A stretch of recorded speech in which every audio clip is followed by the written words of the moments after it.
I currently work as a consultant. I also spend a lot of my time researching cutting-edge technologies, mainly AI. And then I also enjoy the role of being an educator and a science communicator, so taking what we know from academia and spreading those messages to the world. And I really focus on AI literacy and just other ways of informing the public about what's going on behind the scenes and building up those digital competencies. Maybe we can move forward. Yeah. So, hi everyone. My name is Stefan, and I'm currently the founder of a startup called Start41. We basically help transform business processes while using AI agents, and currently our main product revolves around making other products grow by themselves through collecting customer support feedback and then directly implementing different solutions so that the product managers or anybody within the company can immediately see the effects of the customer feedback within their products. So yeah, from my side, I'm actually doing a couple of different things as well. It's like this is my third company, basically. And some of them failed, some of them were mild success, some of them were kind of okay. But generally speaking, why I have decided to do this is that I really believe that we have a perfect opportunity as somebody who's from a younger generation to inspire people to go further beyond what was. Tell me, did you get any help from some organization? Yes, we actually, everything that we did actually didn't start from only us. It started from the entire community itself. At first, it was the Spark Me conference, then later on it was Boost Me Up, then later it was some regional conferences. But at the end, we got an investment from a U.S. Canadian investment fund. So that's the thing. You can't do it alone, and you should not do it alone. You decided to play the game on the most difficult setting, but you require a team behind you. And the team usually is not only the team within your company; it's the entire community itself. And this is an important part in which I really believe, is that after you become successful or after you make something great, you have an obligation towards your own community back from where you started to somehow return back, to somehow help others rise up again, because what that means on the long run, you will be able to create something long-lasting. You will not be some other businessman that created some other company. You would actually be a part of the community, which is going to then last forever. And this is something we inside of our company aspire to do on the long run. If we sell it, the idea is to finance pretty much anything and everything. Okay, we'll be in touch. Yeah. Nadia, please proceed with presenting yourself. Hi, my name is Nadia, and I'm a UX, UI, and web designer. I've worked with Pensiero for the past half year, and this is an AI company based in Milan and LA. But I'm mostly an independent professional.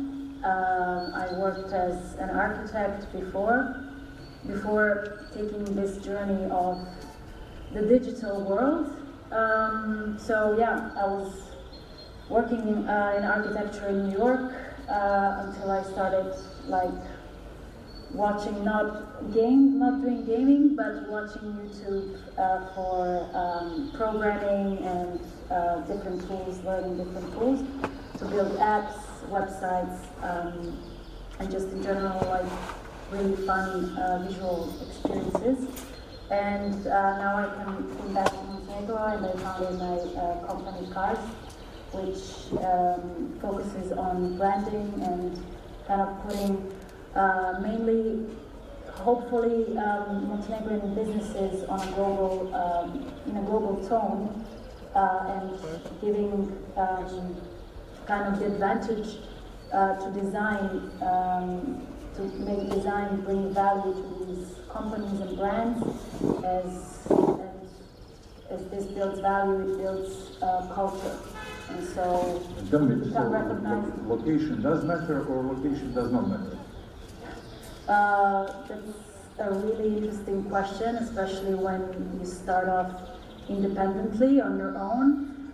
So it really depends, I think, where you are in your path, and that's kind of like the most important nuance in this question. When you're starting out at an early stage, for example, as a junior designer, for me, I left New York to go to Lisbon because it felt like the hot spot for UX UI designers. I was like, I want to be close to them and be surrounded by these people that are creating really cool stuff. And it was like the surge of crypto, NFTs, and AI. So, like, for example, at the early stage, the location is extremely important. I think what matters is the density and the proximity to people practitioners and professionals that are in your field, to different agencies and studios. For example, 22, a young student or a young professional that starts off in bar, he can often feel discouraged because he's hitting like this invisible wall. Like, he has the motivation, he has the talent, but he doesn't have the point of connection to like reach more people and connect with others who are like-minded and who can inspire him, and they can create something together. That's what we are trying to do here. Yeah, I think bar can really become this place. So when you're in a mid-stage, you become more flexible because you've built a certain amount of clients, you have your own workflow and a certain network. So the location becomes negotiable in the sense that you can move around and that can open more doors. I mean, it's challenging, but if you put yourself out there, like, the doors will open. And I think if bar creates this, instead of leaving, you can bring people here, like from other parts of Europe or even further, and give this window to the people that shouldn't leave, and so they have other mirrors that they can calibrate against right here, while they're surrounded by beautiful nature, because a lot of these hubs are in big cities that are overstimulated, overcrowded, but in places like Bar, that is like the living standard is like optimal. Yes, I often like to say that Montenegro is beautiful, and we can compare it as a beautiful lady, but with no brain, you know. And it's a pity to be beautiful and not to have anything in your brain. So I agree with you that we must work hard to make the complete environment positive for developing. So, for example, you would not have to go to America, you would not have to go to Lisbon. Exactly. To feel that. You can bring the people here, and like you can then merge these different mindsets. And I think one of the most important things is, like, yes, Montenegro people are beautiful, but they have this spark inside of them that you just need to like switch it on. You know, it's not that it's not there. It's there, but you need something or someone to like, hey, like, you can do this. You know. Agreed. And now let's hear something about Sergio. Sergio, university professor, programmer, business developer in municipalities, so lots of things. Hello everyone, thank you for coming. I'm Sergio Milanovsky, PhD in electrical engineering. Currently I'm head of the Department for IT Development and Smart City Initiatives at the municipality of Bar. Well, I enjoyed listening to these young people, and I think I will start headhunting because we need progress in Bar and in Montenegro at all. I could say that we are, as a municipality, also focused on digital transformation. So we are trying to make people living more comfortable for our people, our citizens, for our visitors.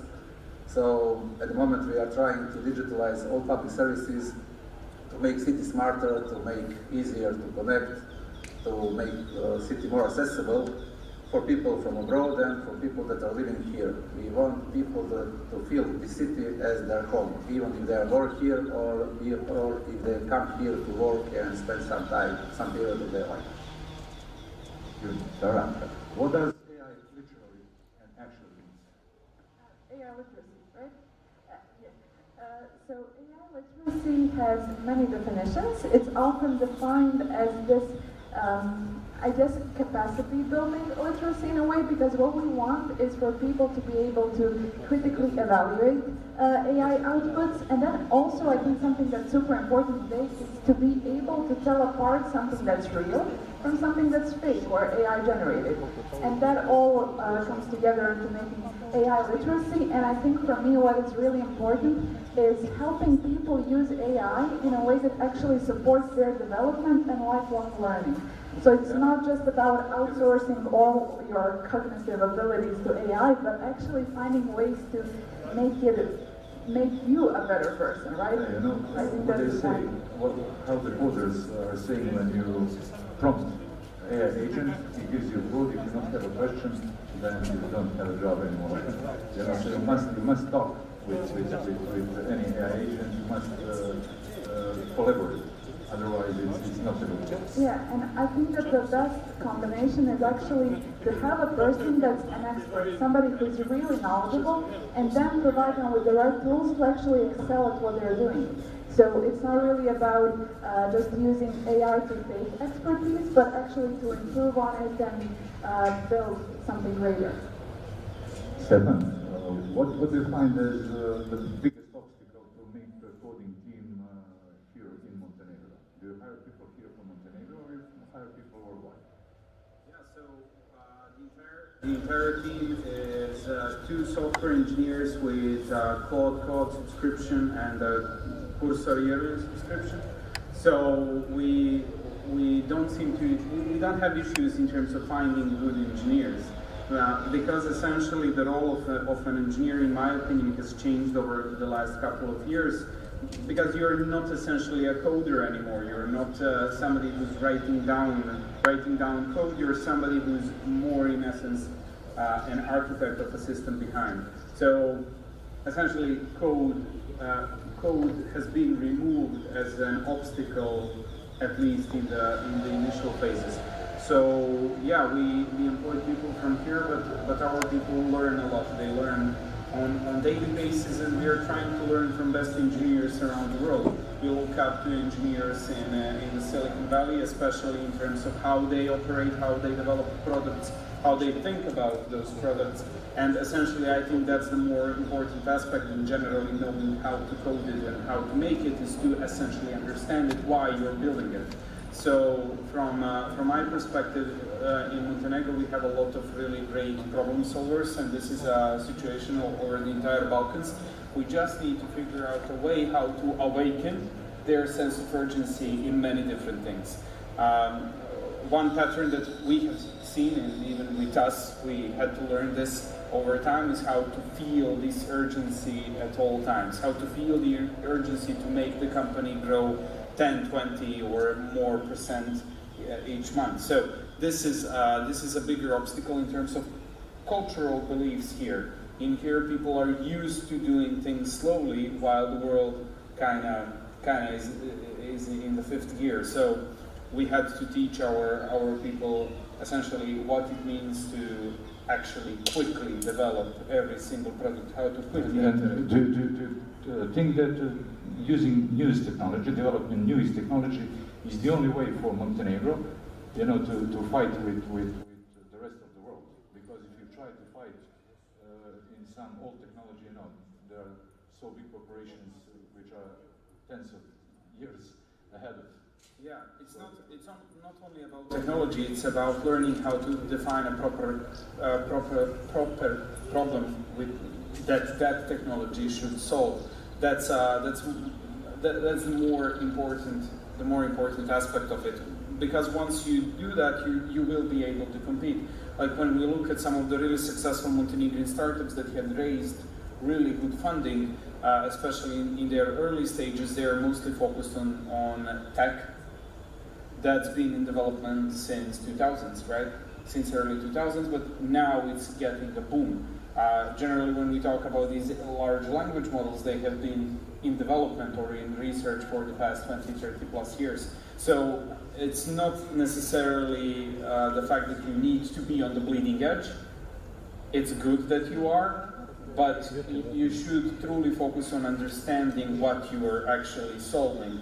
Because sometimes the most, and this is maybe a good use case, like a lot of times you will make money on things that don't make much sense, like that seem to be so simple, but essentially they're the ones that actually solve pretty big issues. And we can see this not only in our country, we can see it in Croatia, in Serbia, in Albania, that we have startups from here that are solving, on the first glance, really simple problems, but they're actually so deep in it that they're the best in the world when it comes to it. So that's I think the essence of what we should think about. This should be a message to all young engineers maybe. Don't think if you're using, I don't know, React, Next.js, or you're back on PHP, the core essence is the same.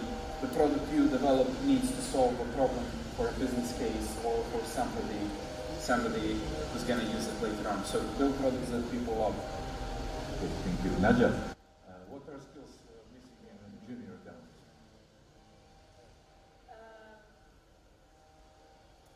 I think there is sometimes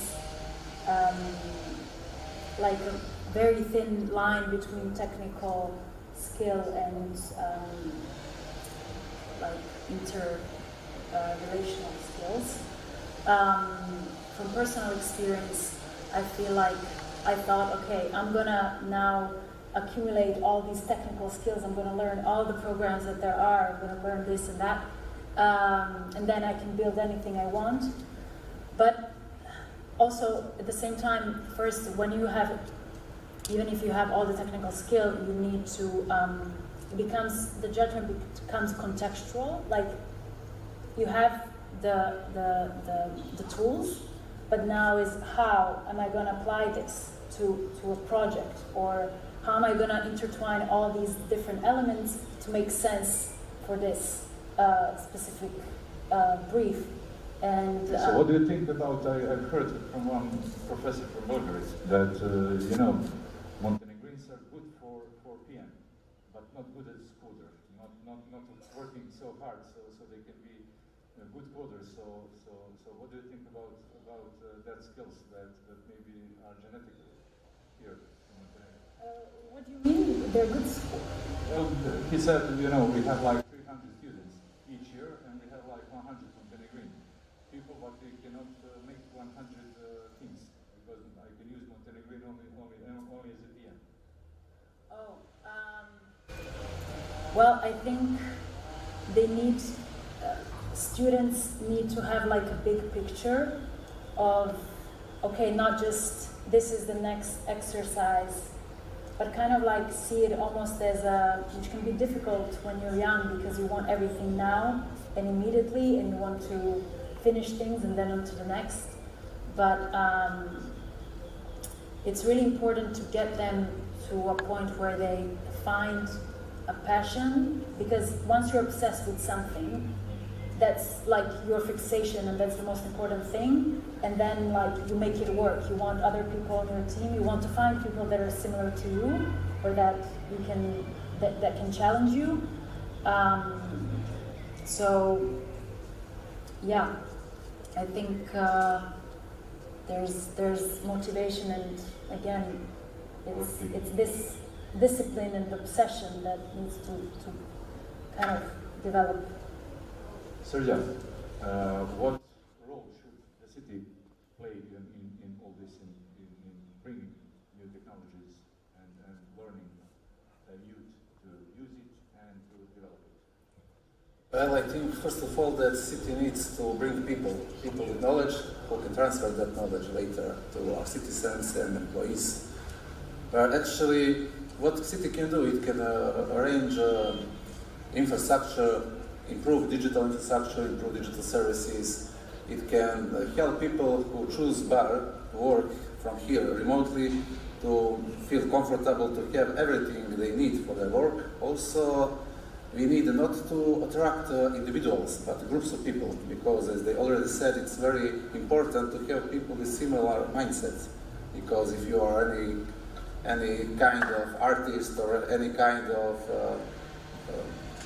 visionary, elite people with similar mindset to speak with, to talk, to change ideas, exchange everything, because it was just to go to grab a coffee, but you need to...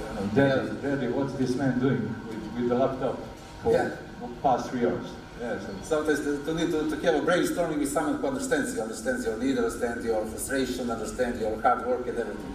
So as a municipality, as a city, we can try to make that people feel at home, feel comfortable just by improving the way of life and the comfortability of life. Thank you.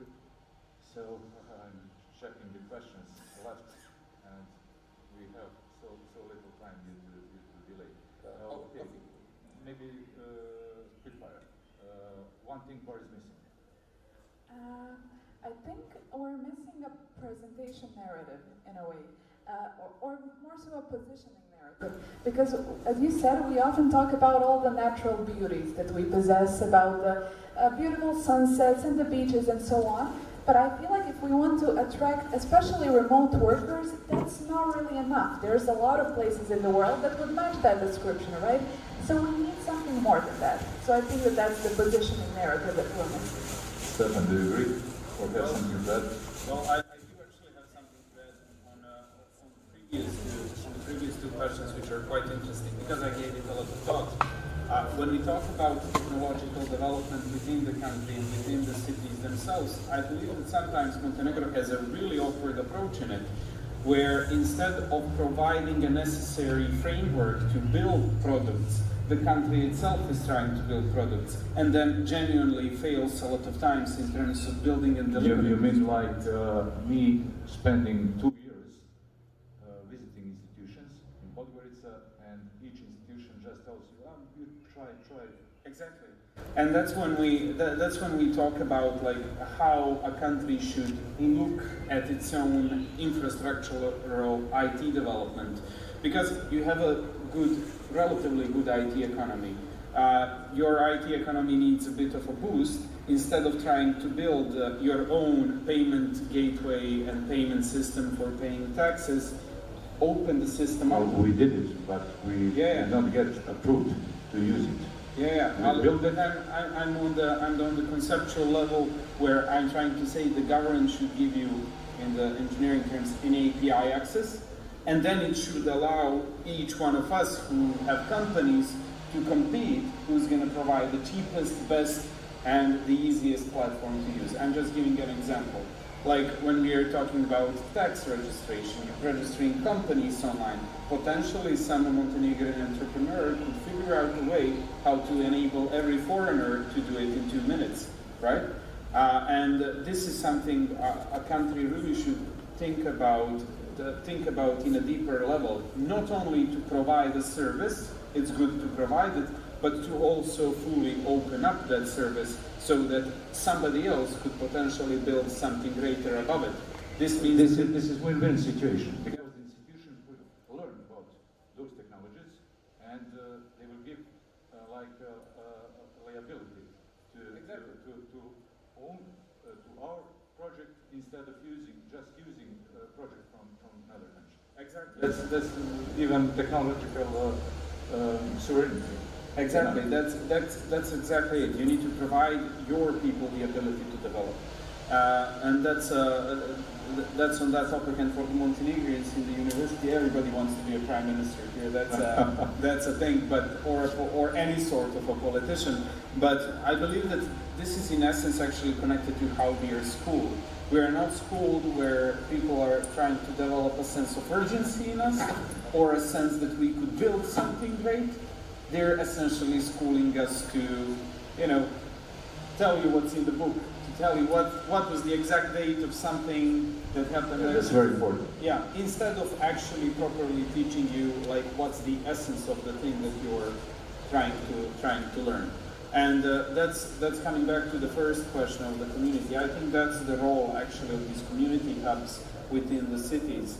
They are there to properly develop the builder's mindset, where we will take those students We'll take them in and we will actually show them how they can actually build successful companies, initiatives, whatever. They don't need to be profitable all the time. So that's something we are missing. That's why most of the Montenegrins want to be either managers or directors or leaders. Yeah, born leaders. You know, we are tall and mighty. The best in the world and in Belgrade. Yeah. Nadja.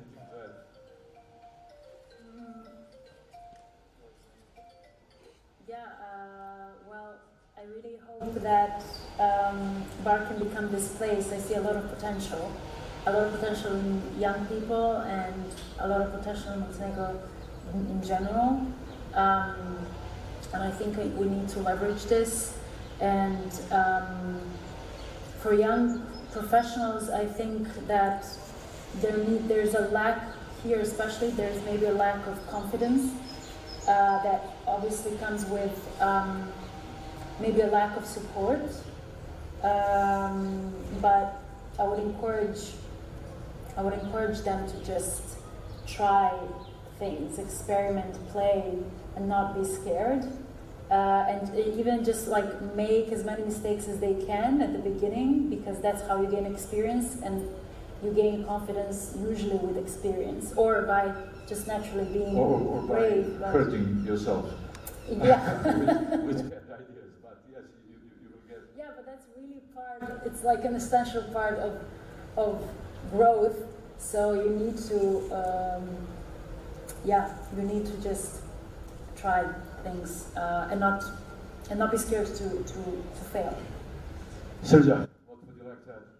Shortly, as I'm speaking as an municipality representative, I think that initiative like hub that should be developed, I hope, here in Bar, should help to have a critical mass of builders here, so that in some moment, for a few years from now, maybe we could have a Bar hub as a place like sometimes it was American dream. You enter with your hands in your pockets, with the idea in your head. You can find a lot of people, partners that share knowledge, can add up knowledge you need. You can create partners, friends, company, make some idea reality, and when you exit the Bar Hub, you will have a production-ready solution, and it should be some place that you can find similar people with similar ideas. You can find all help, all support, everything you need. And that would be the place why people will choose to come to Bar, not by accident, but because we have something to offer, and we build something that is all-in-one place for people who want to develop from scratch to the product. Thank you. And now I need help from you. How would you like to see Hub Bar in, let's say, 3 years? What do you think it should look like, and what it should do exactly? I mean, not exactly, but how do you see it? Well, first of all, it would be great to see it, right? We would really love for it to happen. So what I hope for is that, at least from my end, the way I see it, as I work a lot as an educator, I think we need a lot of really good and practical educational programs that are going to be in various forms, right? Lectures, workshops, trainings, all kinds of things that will actually inspire the young generation to stay here and to see that there is something worth staying for. That people here have their back, that the community has their back, and that they're willing to invest in them. And I would love to see this community and the hub be a place that can actually inspire that change, because we speak so much about the brain drain going on, right? But what are we doing to incentivize people to stay? Why wouldn't they leave? And I think, in fact, rationally, it would make more sense for people like us to leave. And our communities are not doing enough to keep us here, and it's actually kind of our willpower and some emotional connections making us stay here, because we always look up to these developed countries, but how did they get developed in the first place, right? We need people on the ground, and we can be those people. So with a hub like this, we can have a generation that's educated well enough by the educational system, and then we can take it over from there, provide them with the digital skills, and then we will have a perfect workforce in a way, right? So I would love for the hub to be that place. Stefan, Yeah, just one question for you. Do you approve to do training of people who does not know anything about code, I mean young people, and give them AI tool right away, or you would do some theoretical? I would give them a tool right away, because the idea, as I said before, is you need to fix a business problem. You need to fix a problem, and that's the essence of it. You will eventually learn how to code, how to do it better, how to optimize it, whatever. But you need to experiment quickly, and we need to teach our young people to experiment quickly. So when it comes to the results of the hub, what I would like to see is, I would like to see an Instagram post every single day. Today, startup 1 launched, startup 2 launched, startup 3 launched. They had 50 good test cases, they failed. I would like to see that, because we need to keep people, we need to show people that you can launch quickly, that you can find customers quickly, that you can fail quickly. And this is, these are really, really important ones. For me, the biggest boost of morale was when my 2 really good friends raised €500,000, and it happened in like less than 2 months, right? They are nothing special in terms of, they are special people, but they are nothing special in terms of their skill sets, but they raised money because they found a pretty good problem with a pretty interesting solution combination, right? And they raised money quite quickly because they were able to explain it. Those 2 girls are not coders. They are, one is a finance accountant, basically, and the other one is a marketing guru, I would say. But generally speaking, they have nothing to do with code. They coded their own prototype platform, they raised €500,000, and they paid people to build it properly later on. So, and this should be a really good message also for coming from the hub. You don't need a lot of money to start, to prove a thesis. Later on, you will probably need it to scale. And this is something I would like to see from the hub. And I would like to see people building products until 2 in the morning, because I think this is a failure of some of our hubs around the country, is that they turned out to be quite nice office spaces with 0 character. You get a monitor and chair. Monitoring, checking, and occasionally having press conferences to, I don't know, give us a good result. Yeah, that's it. How would you like to see how far in 3 years? What do we need to do? I would also work a little bit on the infrastructure. Like, this is, for example, a beautiful space that can be created into like maybe like a campus for digital nomads and young entrepreneurs. I've seen something similar in Croatia, Novska, for example. They started with a high school, now they have student center, they're making college. I've seen that, and it's not, you no need to fly to see that. You can go by car and see how it's been done. Yeah, exactly.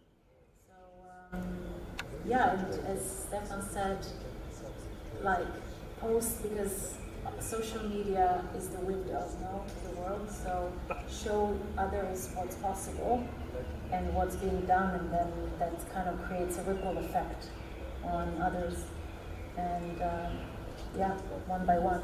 Okay, so Sergio, when we will get college and student center, is that true? Well, it is not a quite question for me when, but I hope it will be soon. Kidding. I hope that will be a real working space, everyday space, not just an idea, so that we have collaboration, startups and products coming out, not just ideas and small talks. Thanks to everyone. So this is the first panel. Panels are continuing, and of course, please stay here. The party will start right after the opening ceremony at 8 p.m. So please be here. The party will be good, and I hope you will enjoy the whole day. Thank you. Thank you.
Good afternoon. My name is Miloš Bošnjak. Welcome to panel Tokenization Real World Assets from Theory to Deal Flow.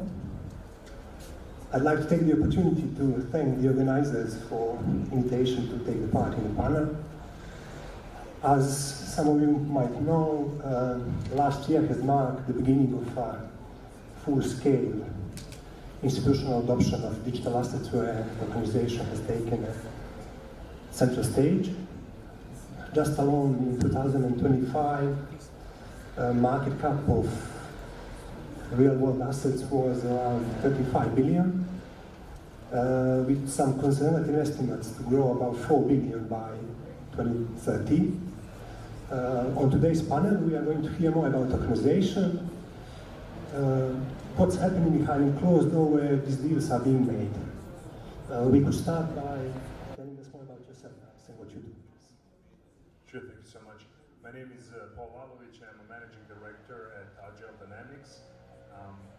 Agile Dynamics is a business architecture advisory, quite active in the growth markets between Riyadh and Hong Kong. We essentially help large enterprises as well as sovereign players execute their strategy.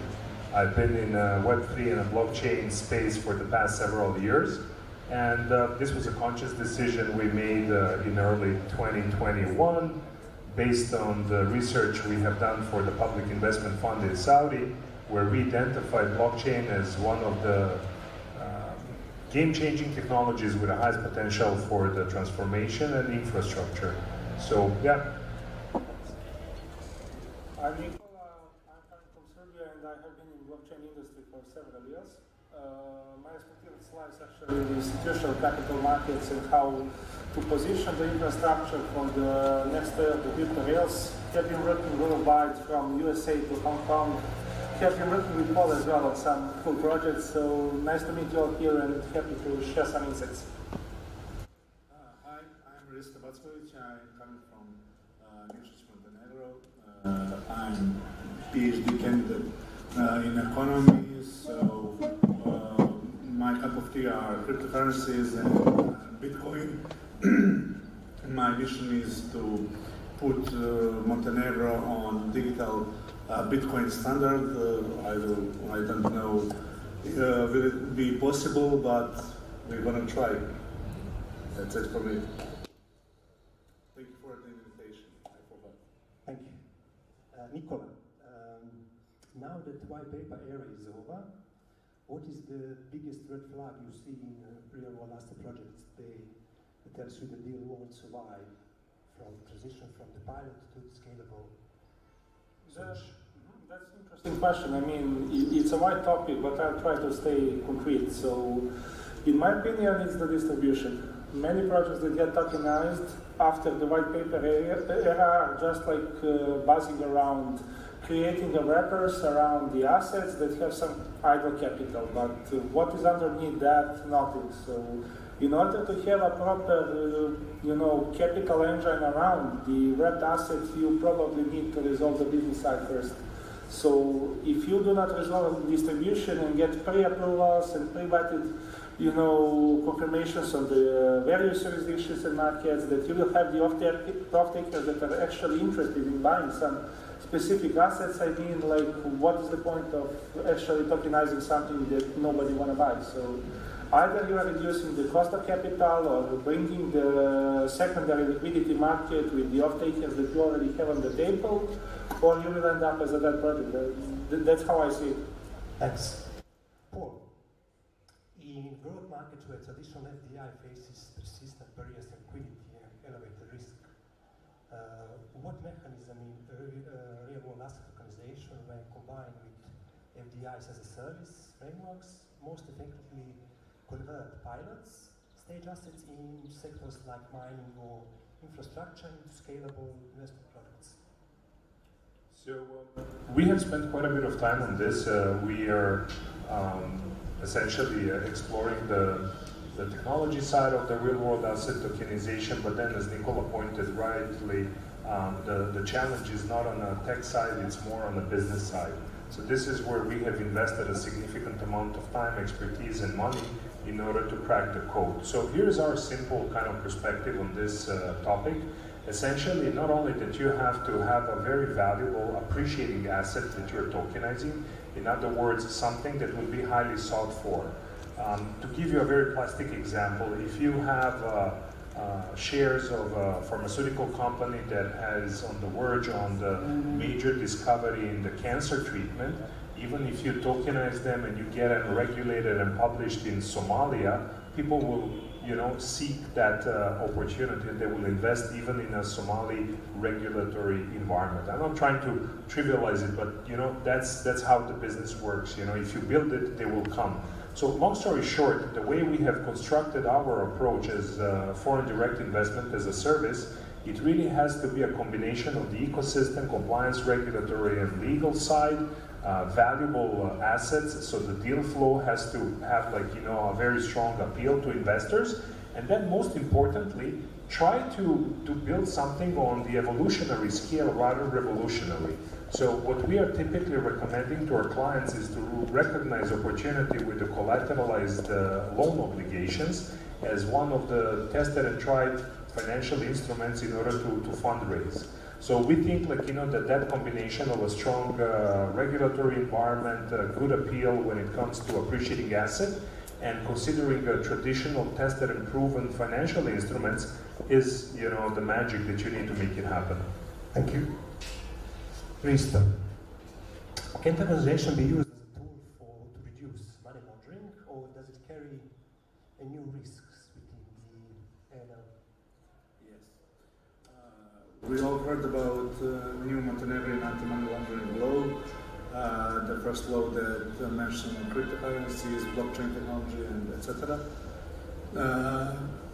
As many laws, anti-money laundering laws, Montenegrin also, it's not about technology itself, it's about identification of clients, of responsibility of users, ability to trace transactions. So it's not about tokenization or Bitcoin or blockchain. It's about ongoing monitoring, tracking movements, risk-based approach, and etc. Will tokenized system improve or not improve money laundering or anti-money laundering? It's tough to say, but the characteristics of tokenization of blockchain, I think it will be easier for the authorities to watch transactions on blockchain or traditional or general ledger. I mean that part of smart contracts where you can put anti-money laundering controls in tokenized systems who will prevent every money laundering. It's a great part, and it's a great opportunity of tokenization that every country should use, not only Montenegro. But there are some money laundering risks. That we all know that tokenization is based on fast transactions, global transactions without boundaries. That's some risks. But the problem is that we in the news we only hear about risks. We don't hear anything good about them. So I think that there is more opportunities than weaknesses. And when I want to make a point about anti-money laundering and tokenization, I want to speak about bad guys or good guys. I want to speak about intentions. Every technology is not good or bad. It's about people who use it. If people with goodwill want to use it, it's going to be on the growth of the country, or the growth of the sociality. But if there are bad guys who want to use it bad only for their interests, it's going to be bad for the society and everything else. Thank you. Nicola. We are seeing the split in 2020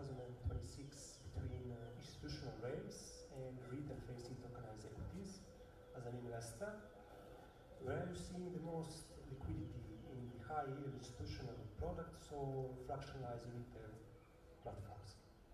Institutional rails, definitely. I mean, if you read the data, you can see that like almost 95% of the tokenized assets are coming from the institutional side, and there is probably a good explanation to that. A couple years ago, we had a retail, and retail had this thesis about actually making the money invisible, private, and fast transferable across the borders for different purposes. Then the institutional came and said, okay, on top of that, there is a sense for that, and we can actually exploit that value. And liquidity rails are actually creating the sticky capital. And when we say sticky, what we mean is actually that like this is the capital that is opposing the retail one in the RWA sector and the liquidity that pours in. Why? Because it doesn't go down. It doesn't follow narratives. It doesn't follow crypto bear markets. It doesn't follow what Donald Trump tweeted today and etc. etc. Why? Because for example, let's take the Bailey Gifford. They are creating the tokenized money market fund, or the Franklin's build BlackRock's tokenized treasury, or whatever. Like, why they build it out? Because they are looking for the 24/7 settlement. They are looking for actual cross-border settlement, which can be regulated on top of the network that guarantees for everybody that is participating. It's not about actually earning the higher yields that they probably earn in their TradFi industries, but resolving the problems that they are facing in TradFi on the operational efficiency side. So, if you ask me, I think that institutional rails are definitely the future. Tokenized money market funds and private credit on chain are definitely something that will bring even more liquidity once the macroeconomic factors are aligned. So happy to see who will be next coming to the blockchain. Thank you so much.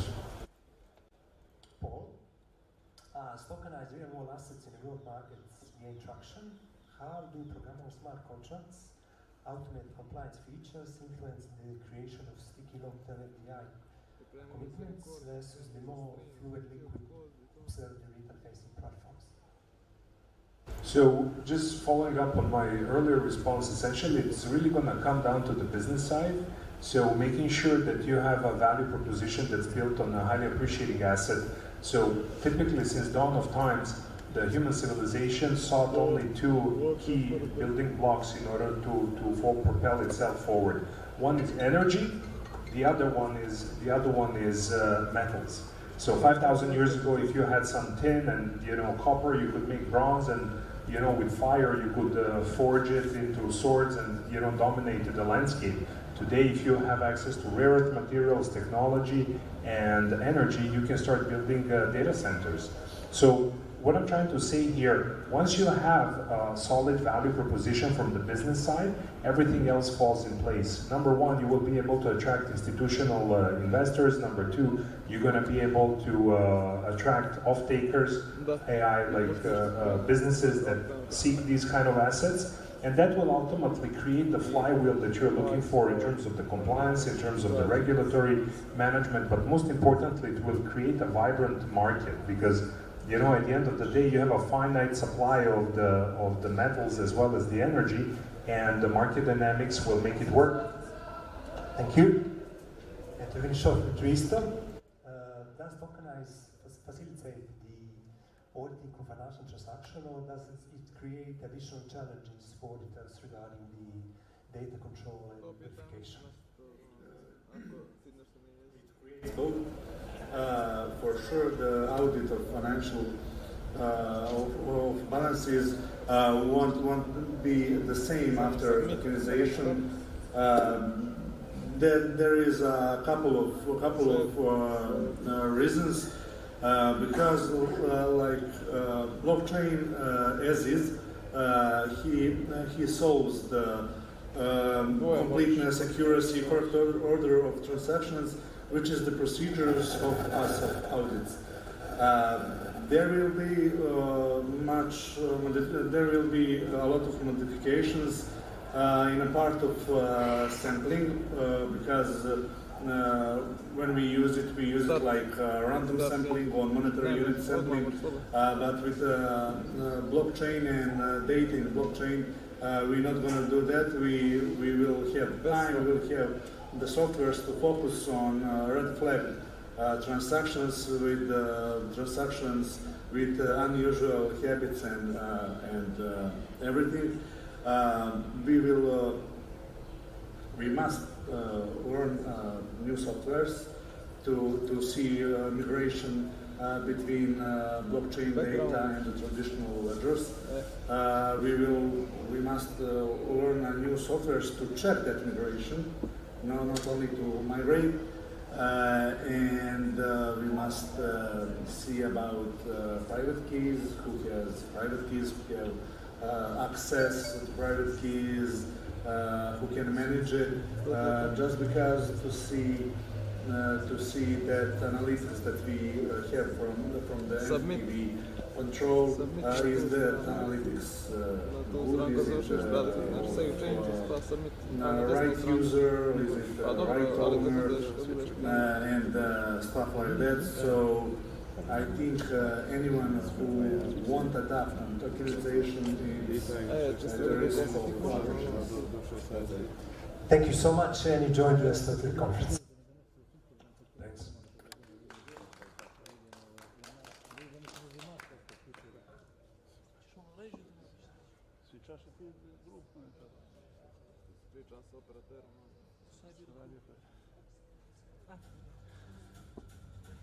Ljubo, možeš i Ljubo? Da. Poli sad zamjenu. Ne, nema potrebe, sad će meni Miloš čuti da mi oni rodi. To mene za pol sata će se meni pričati i slobodan.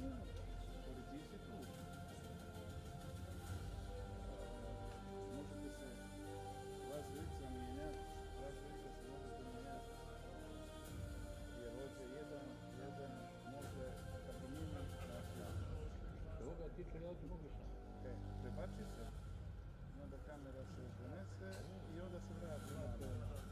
To smo trebali napraviti tako da ti to samo što se može drugi jedan nema jedan može cijelo sam. A jedan sam, onda sam da Ažek, onda da ne zovem njega, jedan se reći. Nema tamo nikako, tamo oni sami radi.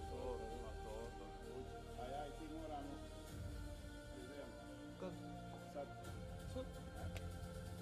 ja moram na vladu uzmiti, daj mi samo neki sok ili nešto.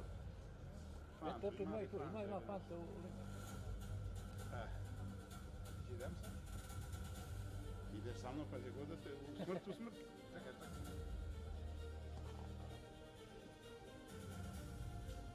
Uzmi sve, što imaš.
Sounds good. So yeah, just we're going to be switching gears, and I'm going to share with you a presentation that's to some of us perhaps aspirational, but to some of us it's a reality on the ground.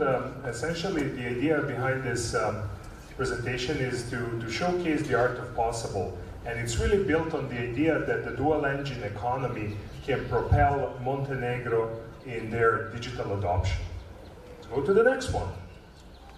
So essentially, what is the problem that we're looking at? Banking system, as we know, is definitely struggling. We're moving into uncharted waters. The pressures from a technology, regulatory, and the geopolitical sides are really going to change the banking as we know it to the point that it will be unrecognizable in upcoming years. What do we mean by that? Essentially, banking, as we know, is a highly regulated industry that had a very high moat and very difficult space to enter and penetrate. What's happening right now, largely due to the technology and the geopolitics, we're seeing the transformation like no other in the last 100 years of banking.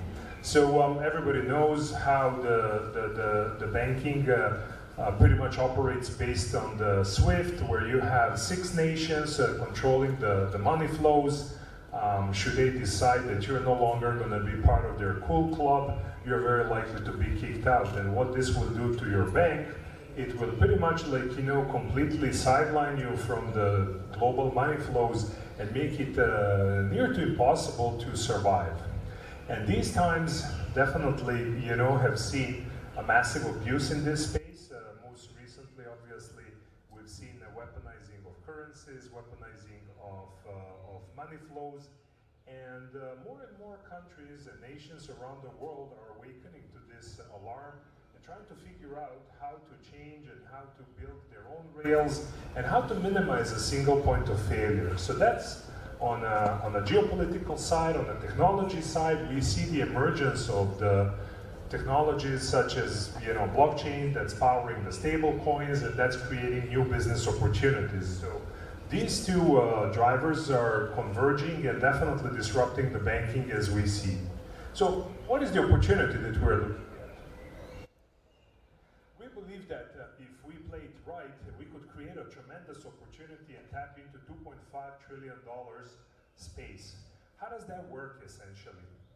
As most of you are currently using some of the neobanks, you're recognizing that the traditional banking, where you would end up standing in endless lines at the branch waiting for the not so happy, customer service rep help you move your money, are long gone. More and more we're relying on the digital banking, and what's really powering this transformation is a generational change. As a younger generation, they are not necessarily looking for features, they're looking for performance. They want the stability of the banking to be built on the quick transactions that are reliable, that are geared towards their lifestyle, and most importantly, meet their expectations when it comes to cost of transactions and investments necessary to make it happen. So what we're looking at is really staggering.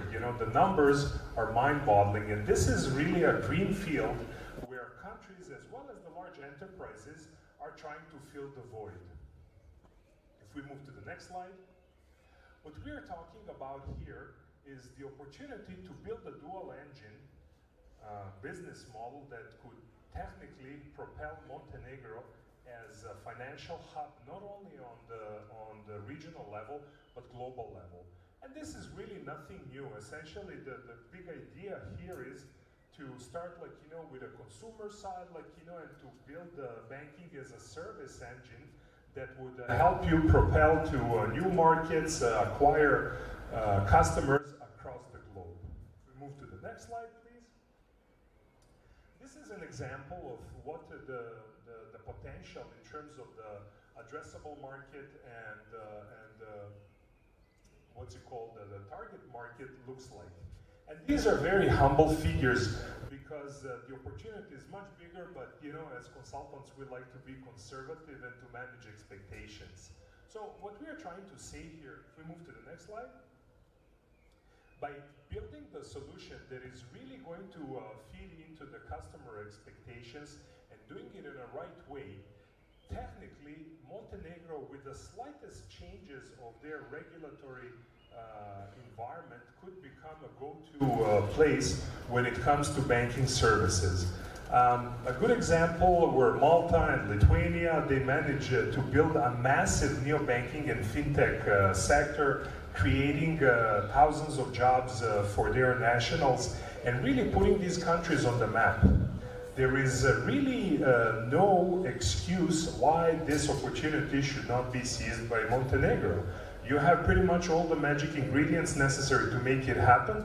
What it really boils down to is entrepreneurial spirit, ambition, and a little bit of support from the government officials that could nudge this initiative in the right direction by supporting it with the appetite for the regulatory change. That said, it's not necessary. It's good to have, but it's not a showstopper. As you will see from further presentation, there are ways to manage this on a global scale without necessarily being confined by the local compliance and regulation. So what we're trying to say here, lifestyle integration is actually the way we would structure the business model, because Montenegro really is epitome of, you know, what the lifestyle is all about, you know, like what you know, you would really get from high net worth individuals, you know, what's enough, you know, when you ask them, like, you know, what are you looking for life when you achieve your business goals? Well, you know, I would like to have a house next to the seafront. I would like to have enough time to do, like, you know, what I really like and enjoy, to spend time with the friends and family. And we really think about it. That's how, you know, Montenegro pretty much lives today.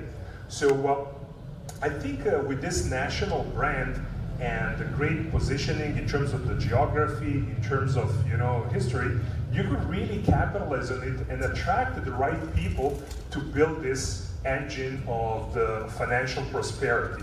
And ultimately, it would really require massive technology adoption and transformation, but this is really nothing huge in terms of the investment and the technological know-how. Most of this stuff, like, you know, is already there. It's just a matter of rearranging it in the right operating model to make it happen. We move to the next slide. So again, you know, this is just, like, you know, high level, you know, description.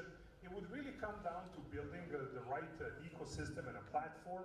And, you know, even in this audience, you have enough brain power to make it happen. You know, that's how simple this is at the end of the day. And that would pretty much, like, you know, connect the dots from building, like, you know, your core banking system all the way to launching at scale. Move to the next slide. This is something, you know, that some of the viewers as well as the participants of events might appreciate in more detail, so we'll make the presentation available to everybody. So essentially, this is just painting the big picture, you know, how the whole ecosystem works. But the big, you know, opportunity here obviously sits with the stable coins and the blockchain. And, you know, Ivan is one of the forward-thinking professionals in this space with his PEP project. I'm pretty sure this could become a reality sooner than you think. We go to the next one. So what's really, you know, creating this flywheel is the ability to connect the customer base and to take them through the value chain. So when you really look at the banking, and this is, you know, a big aha moment even for us, it really comes down to the cost of the customer acquisition. In other words, how do you minimize the amount of money, time, and resources you need to invest in order to attract one customer? So the typical benchmark for the neobanks is upwards of $150 per customer. How we plan to crack this nut is essentially by introducing banking as a service. And why is this significant for Montenegro? Well, you know, there are many things that could fall in place. So essentially, by setting up this dual engine operating model in Montenegro, you would essentially start becoming a bank of the banks. So your ecosystem would facilitate to businesses and enterprises with a massive customer base that are looking to convert their customers into the banking customers. So what does that mean? Recently we published a white paper, Bankifying Casinos. So just think in terms of offering dual opportunity for online casinos and online banking, where you would be able to facilitate banking services to millions and millions of users that are already customers of some of the gaming players. And this could be a real game changer because you would instantly access millions and millions of customers across different jurisdictions. The other opportunity that comes to mind is to facilitate banking services to your potential international investors. Just yesterday I was at a Luštica Bay, and it's such an impressive project. But one of the obvious gaps is there is no banking facility that the potential buyer can use in order to finance the acquisition of those real estate opportunities. So this is where the dual engine opportunity comes in. You could partner with the lending facilities from around the world to create a local offer. Move to the next slide. This is what I was talking about in terms of licensing. Licensing now is becoming ever more complex, but in a nutshell, it's really not that hard. So it might be complex, but not that hard. What do we mean by that? If you know your game, you can scale your banking business by moving in the right direction at the pace of your customer acquisition. So you can start by being one of the customers of the banking as a service, eventually landing at the position where you're a provider of a banking as a service model. So just for those that are not following closely what this business model is all about, essentially you have banks that are scaling their customer base by offering their licensing for a fee. So you don't have to have a license in order to operate as a bank. You can use someone else's license and still offer banking services. What's the difference between being a banking as a service customer or provider is obviously the amount of revenue that you can generate. And if we move to the next slide. Building this kind of business is obviously going to require attracting the top talent, making sure that this is done and operated in the most effective way. So that's pretty much tapping into the initial conversation. How do we make sure that we prevent the brain drain? We offer opportunities and high-paying jobs to Montenegro nationals as well as their expatriate community, bringing them back to their homeland. So this kind of businesses are typically projected to create anywhere between 5,000 and 10,000 jobs within 3 years. So this is one of the ways to build that value proposition for the top talent, and not only keep them in Montenegro, but bring them to Montenegro. If we move to the next slide. This is essentially how the whole landscape looks like when it comes to technology features. So I will not dive too deep into it, but essentially what I'm trying to say, this is not a technological challenge. This kind of stuff is a commodity, and you can really build it, or you can buy it, or you can borrow it. It's not very cost prohibitive, just to give you the scale of magnitude. You can buy the whole stack, for maybe like a few $100,000. You can try to build it, but our recommendation to our clients is typically rent it, see how it goes, how you scale, and then if necessary, you can build it. Move to the next one. These are just some of the numbers from one of the providers. Essentially, the message here is that you really need to provide the performance, has to be reliable, has to be fast, has to be cost effective. So really nothing new, so I just want a faster horse, at a lower price. And if we go to the final slides, but not too far.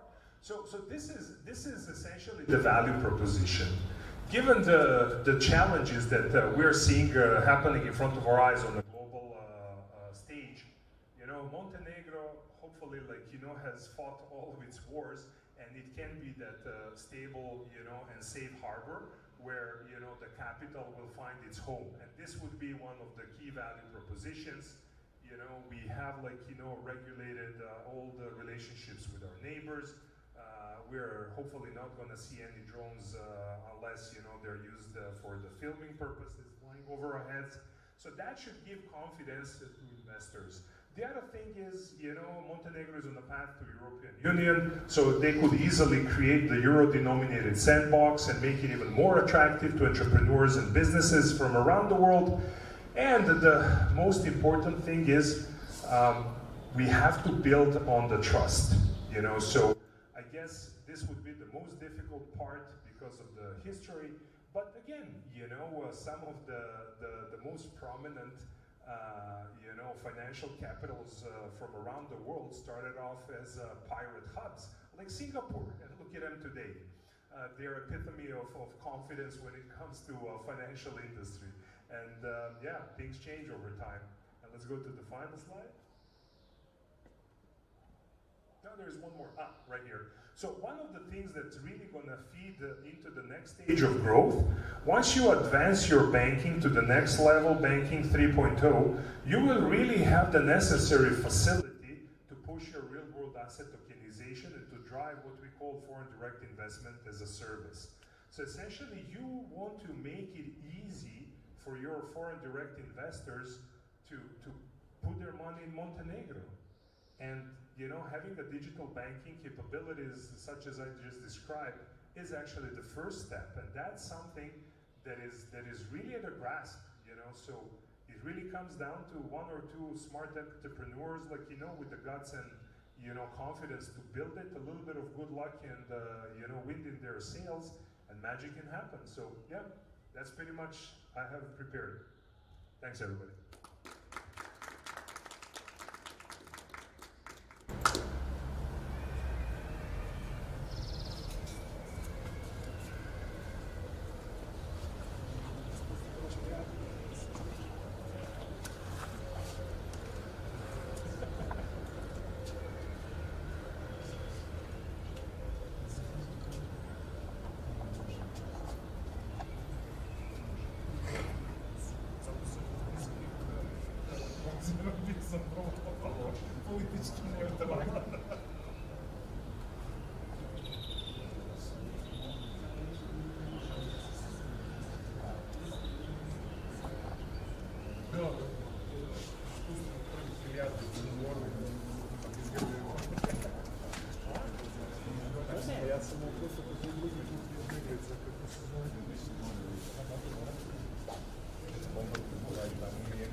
Sve što sam ja opisao, znači ovo ti je biznis model koji je stratusno, ti možeš da bukvalno sediš na estradu, da govoriš o ovoj biznis koji je globalan i da kažeš da se u Crnoj Gori shvatiš što imaš model.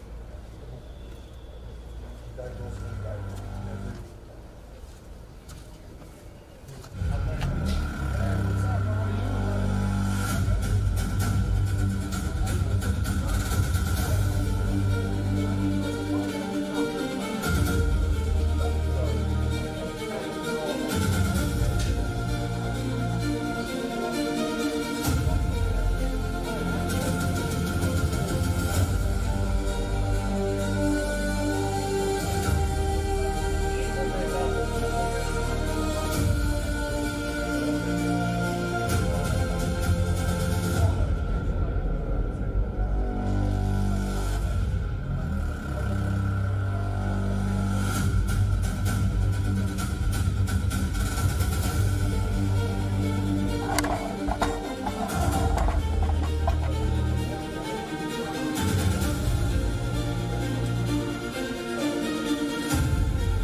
tu uspoređivao.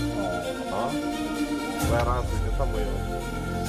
Kad gledaj se ovaj drugi put, sad je malo lakše. Prije sam... Pa da leži. Sad ću da počnem sa kepetom. Kad sam to? Kad piću taj kolo ima tako? Neću, kakvi vodu ja samo. Najbolje. Vodu ili rakiju. Ti kombinacija je pravo. Ne, a ne bi se valjano pomiješati. Malo. Ali mora biti valjano. Bili su sve postavili tu, ovo je sve popadalo bilo, znali bio su. Što je to stavili napolje na ovo jedno? Stavili malo pešpića, po onome on je prvo su moji. Mi smo stavili na zadima je led.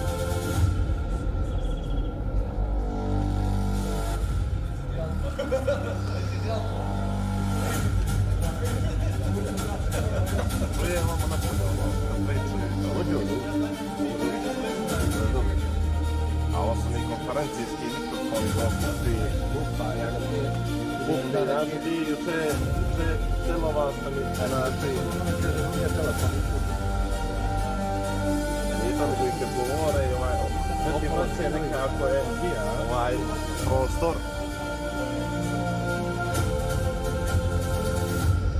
Ostaje si dvije ručke i tri ovako.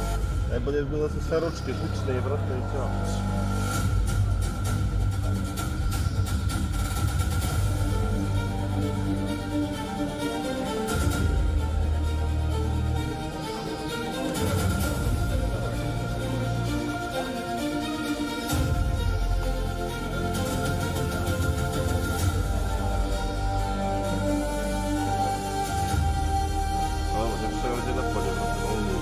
Dobro, sad sam postavio, samo ovo je, kažem ti da nije baš da bio poplavno,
We don't have to seize money on crypto. We just need to use crypto as an evidence. So in this case, we did, as I said, there is 48 cryptocurrency options, $300 million per day in this regime per year, according to Chainalysis. $90 billion move per year in this regime. And this is just what they know. Think about what they don't know. So this is just one example of how we use evidence in court. We need to know that we have a lot of challenges. One of the challenges, like I mentioned about the judges, but other challenges is that you can't seize funds in private crypto wallet. You can't, unless you have the seed. If you don't have the seed, you can't seize funds. But what you need to do, you need to prove to the court that this guy laundered money worth X, and then you can use the blockchain as an evidence to take his money from other pockets. The real asset pocket, the bank account pocket, whatever. So you kind of touched upon other topics that we're going to talk about, and you already covered also, how the reliability of blockchain data. I know some of the cases in states, for example, at the early stages, one of the law enforcements in US used chain analysis, and basically a person was convicted for wrongful doing. So today, I think it's a standard that when you present data in court, you actually have to come across the same analysis using different tools. So besides chain analysis, PRM Labs, Logica, Insights, Crystal Intelligence, all of them. And then we talked about also, you mentioned, how reliable is the blockchain when it's used in investigations or even in the courts. Blockchain data at itself is secure, timestamped, cryptographically secured, so that's not the issue or the problem. And as I mentioned earlier, is how do you actually interpret that? You touched upon a question of anonymity and identity as well, right? So one of the biggest, again, misconceptions in this space is that the blockchain investigation actually identifies individuals. And you said at the beginning, once you have what's happening on-chain and off-chain, then you really have the full prism, or you have the full view of what's happening in it. So or just to repeat the question, can blockchain investigation actually identify individuals? Or if you can give us an example from something recent. Like my AI says, the quick answer is no. Okay? This is my AI always. And it's not supposed to, right? It's not built. Yeah. But it can give you leads to build an investigation. I used to handle a bribery case in Israel that someone moved, according to his wiretyping, he told him, I'm sending you right now the money in 3 a.m. in the morning. Okay, it was a mayor of some big city. A lot of people in Montenegro as well, not speaking on the phone in 3 a.m. in the morning. Okay? And the specific data that he said on the wiretyping, I send you $1.25 million to bribe the mayor, okay? And we prove on the blockchain that there is only one transaction in this specific timestamp in this specific currency, okay?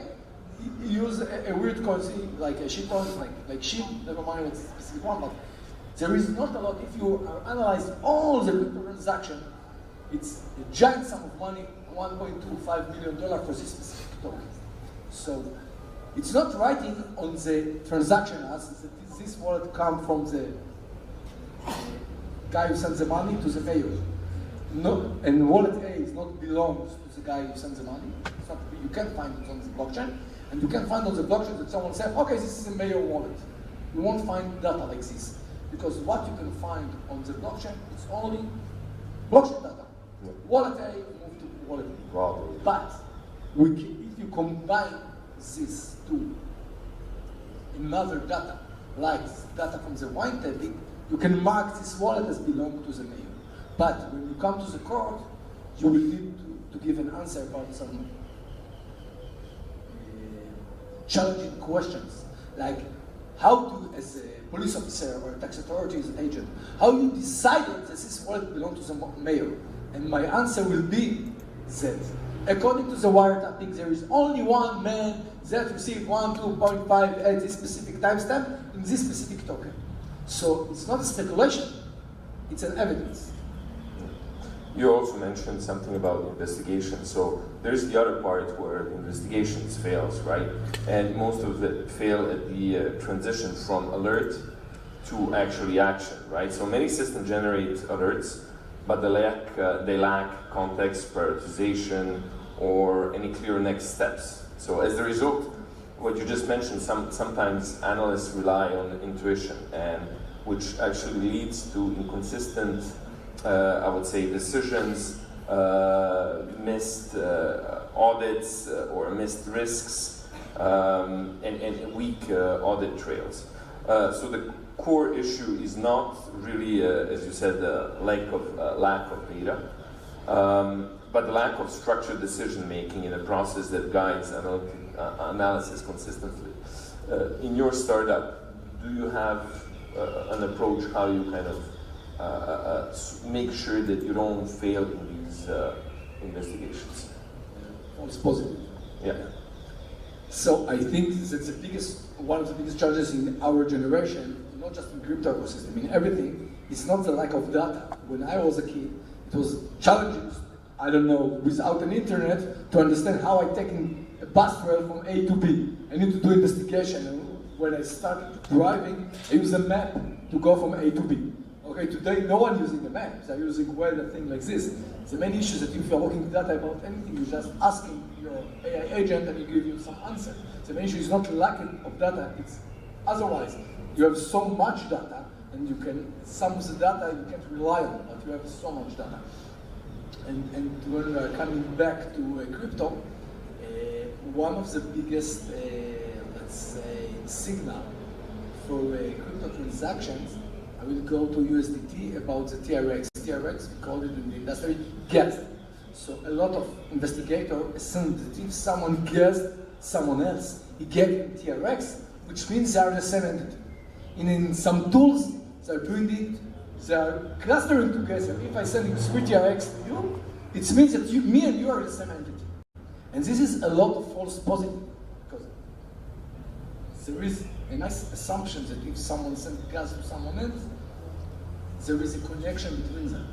If I'm sending you USDT, maybe I'm your customer and you're my supplier, it's okay.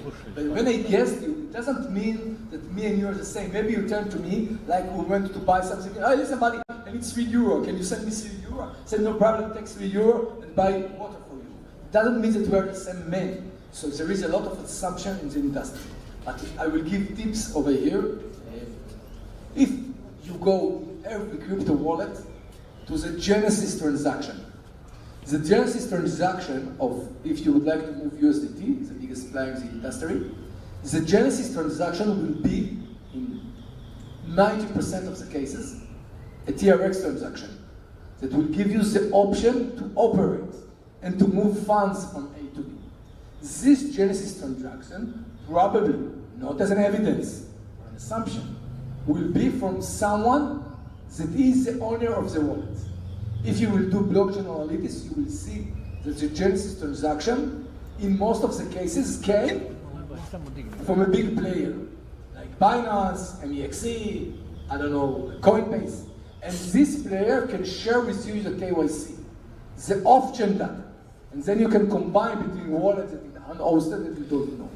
But this is just an assumption. It's right in 80, 90% of the cases. It's not enough as court evidence, as you asked earlier. Yeah, you know, we kind of always talk about the data, about the blockchain, and something, you know, data previously in the traditional finance, you know, the investigation that you've done, it's not only with the police enforcement, so what we are doing, it's also with financial institutions. So there is this whole idea of where the data was siloed, and then overnight, it's basically for regulators, it changed that they only seen parts of it, and all of a sudden they are using blockchain and they can see all of the information, which kind of is a paradox for them, right? So they don't necessarily have all the tools to interpret this effectively. So from a regulatory standpoint or perspective, what are the challenges institutions are facing right now? As I said, so maybe not only law enforcement, but banks, right? So, FI, institutions, and regulators, I think that there are few main challenges. The first one is education. Okay, I talk to people who work for regular entities worldwide. Some of them, I don't know how it's on Montenegro, maybe you can give some answers, but some of them doesn't know the different way between Bitcoin and Ethereum, how it's work. That Bitcoin is UTXO and in Ethereum it's totally different with EVM. Okay, this is the basic one because they prefer to use what they are knowing and not to learn about the future. Okay. Second challenge in some of the cases are tools. Law enforcement and FI know how to work with the tools that okay. But because the industry runs too fast, some of them need to pay for external tools. You don't know how to do it. You don't know how to do it. Okay. When I started an investigation as a prosecutor, the first thing that we are doing, we turn the subpoena to the banks all over Israel. And then we receive information, this guy has an account in bank A, and he doesn't have an account in bank B. Then we started to analyze the money flow. But in blockchain, how they will start with investigations? They don't know who to turn to, who will share information with them. If they will turn with subpoena to Bitcoin Foundation, or Bitcoin Core, or Ethereum Foundation, no one will share data with them. Okay, so they don't know how to start to build their investigation. The last one, the industry is running, the innovate is amazing. I will give you an example from my customer. Okay, let's talk about prediction market. This is the hottest topic in Israel right now in the crypto ecosystem. I have a customer who have received something like 60K per month from his bots that he built in the prediction market. It's amazing. And he's a clean guy, not a criminal, and he told me I would like to pay taxes. He doesn't know how to pay taxes. He doesn't know if it's legal. And if I will return with fair ruling to Israel tax authorities and ask him, is it legal what this guy is doing? I will receive answer in 5 years from now. Okay? And they don't know. But then he said, I need to lie on the guy 5 years from now that will wake up in the morning and say, oh, this guy is doing illegal, he's gambling. In Israel, gambling is forbidden. Okay? He doesn't know. The liquidation is quite challenging. So what we are going to do, we are going to open a company in a place where gambling is according to the law, for example, Panama, and then I'm going to open a Puerto Rican bank account for him, so he can move the funds to Israel and pay taxes for him. But I write for him on the contract between him. I can't promise you that a few years from now, no one from the authorities will turn to you and say, okay, what you're doing is illegal. So the main issue is they need to learn some new issues, and they prefer not to do it. And because of that, the citizen and people prefer not to work in some of our internal ecosystems. They are running away. So this is quite challenging for regulators. I'm gonna take a step back into like what was spoken, or one of the topics that was here on the panels, not ours, but the ones before us. It was always the question of AI, and it's always obviously everybody's talking about it and looking at these what's happening in the industry. Now, both of us know that in the court you can't go in front of the judge and say, you know what, I prompted and this is the answer that I got from the AI, or I inputted some data. But it's a good option, but it won't pass. As I said, AI being used in the blockchain forensics, I know we can use it for huge sets of data, for analytical purposes, for mapping, figuring some small stuff. But again, in the court of law, you really can go to a judge and say, well, this is the right. Where do you see maybe, or do you use AI in blockchain forensics? Yeah, I'm using a lot of AI in blockchain forensics. One of my biggest customers, Tether, is the initiator of USDT. what I'm doing with them, I share data about these actors. So the goal is to block them. There is an option on the smart contract of USDT to block them. So I share data with them. What I'm doing with AI, think about it. On a daily basis, I think 100K or 200K of transactions. You can't move one by one to find this actor. So we're doing machine learning. We developed, not me, the key guy is my partner in the company. He developed a boat with Claude or his friends. The guys in the basement. Yeah. So he developed a code that has few patterns of this actor. And then on a daily basis, we are gathering information from the blockchain on big actors. Okay? That according to some categories A, B, and C.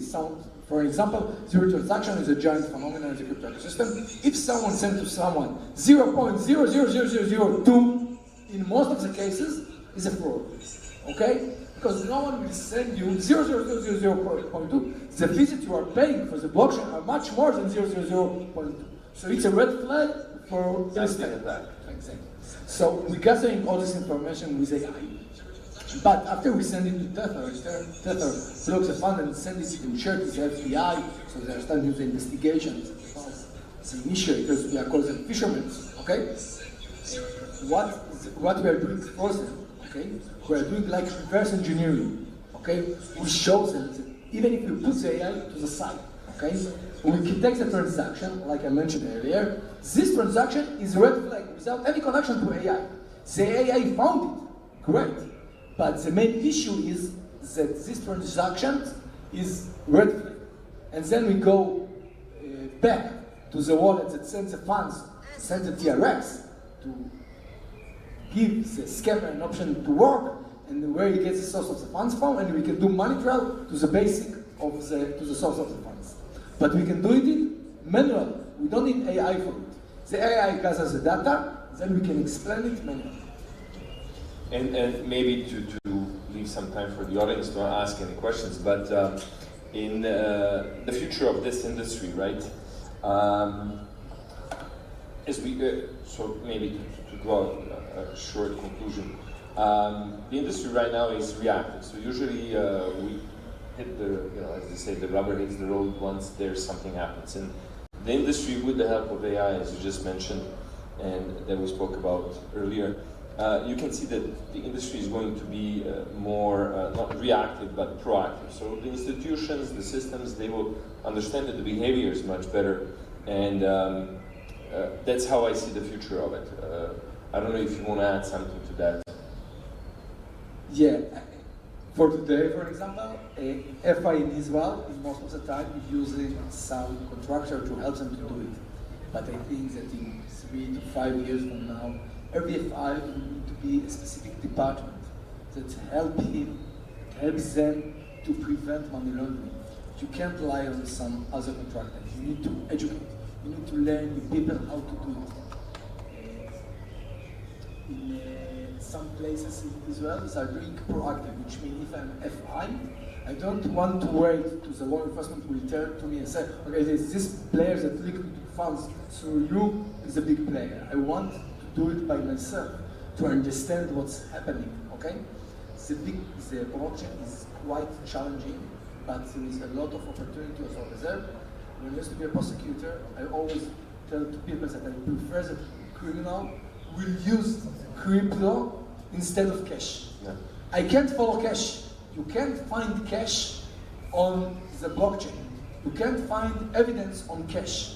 And even if they're using SWIFT and wire transfer, I will give you an example of a basic case. I had a case that Israeli criminals turned to Monaco Football Club, are you familiar with Monaco Football Club?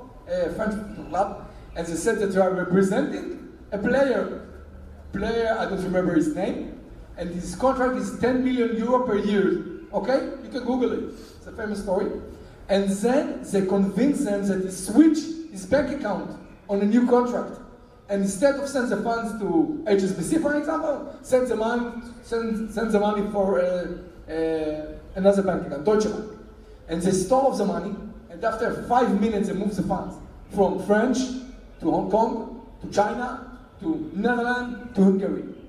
It took them 3 days to move the funds, and it took us 3 years to get all the information from mutual aid assistance. Okay? So it's on the banks, the data, the money came from company A to company B. But you can't trace funds because if the criminal is run faster than you, but on crypto, not on the traditional ecosystem, I can build money trail in 5 minutes. Okay? Some of them complicated with Mixer, so I can do it with 3 days. But on the traditional finance, and you receive the data from Hungary, and some of the data is missing.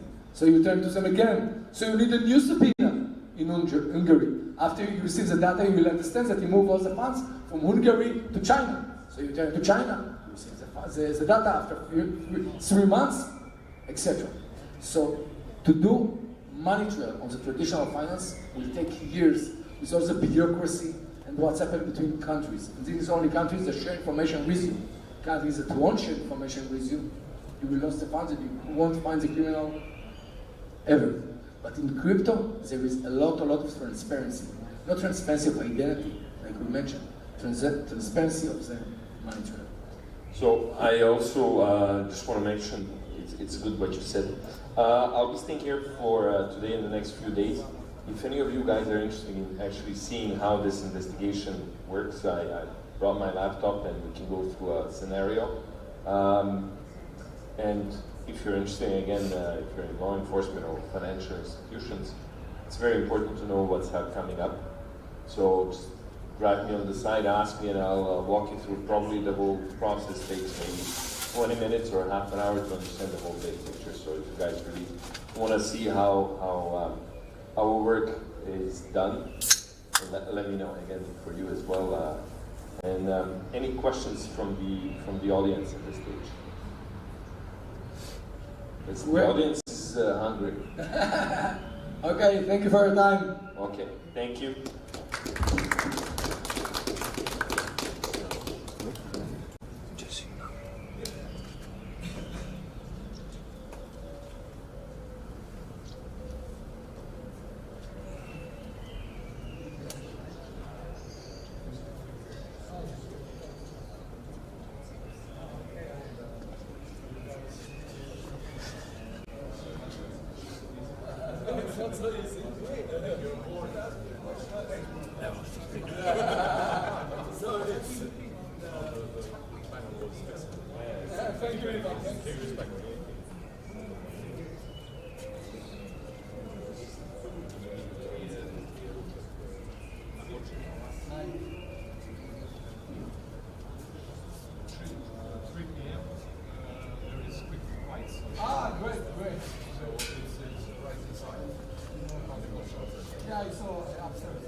Hello, Stefan. Nice to be here. Can you introduce you to ourselves? Yes, my name is Stefan Chaushan. I make AI-generated videos, and better than any word can say my video. So let me show you. It's a couple of minutes. Okay. What I can do. Okay. We will see on screen your first video. It is about what? It is about what I do for my account, what I do for my clients, everything I do. I just collect it in one video. It's like a summary of my work. Your clients give you renders of images or description of video, and you make. Let's see. Okay. And then I'll tell you everything.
Okay.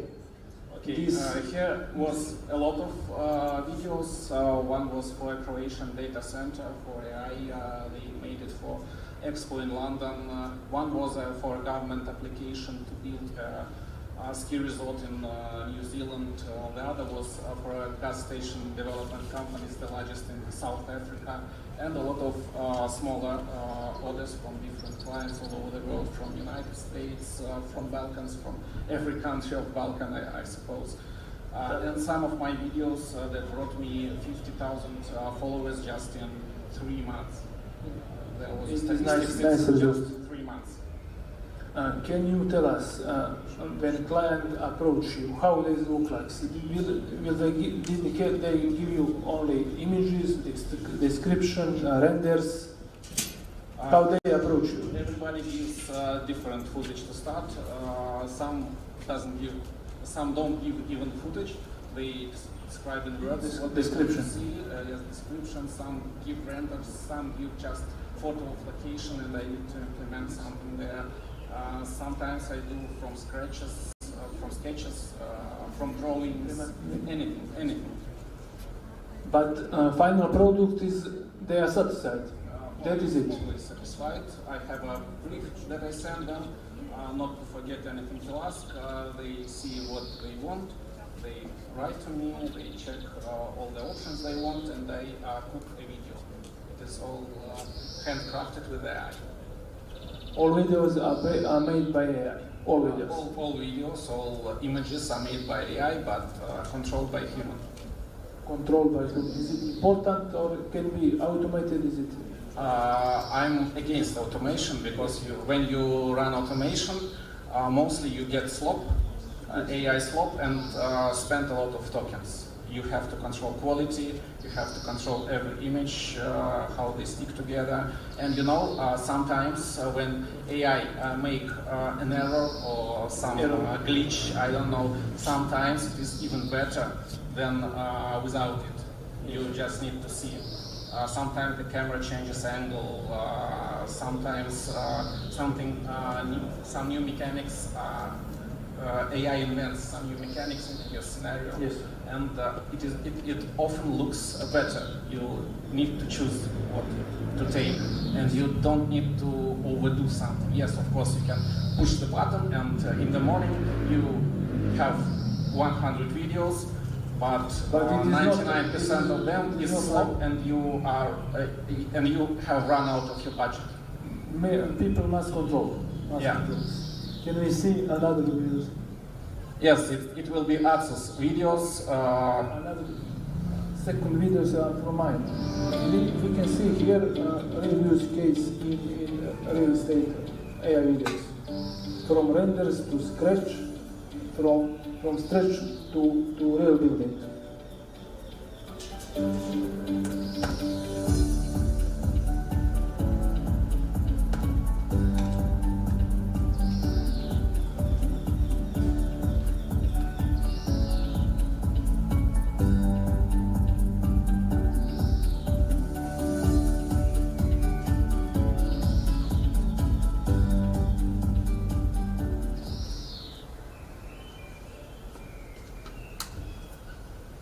We can see here how building can look like inside, furniture.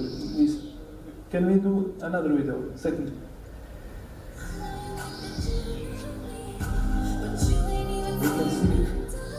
We can see here change furniture inside the building.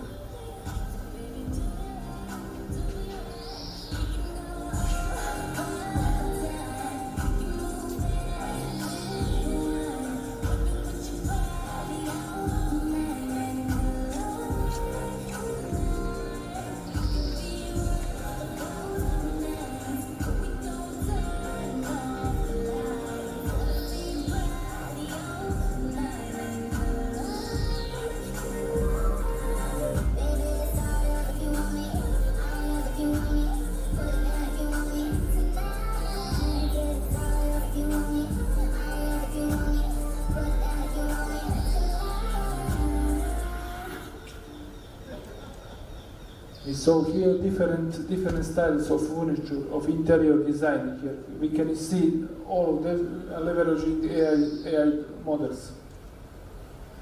Next video.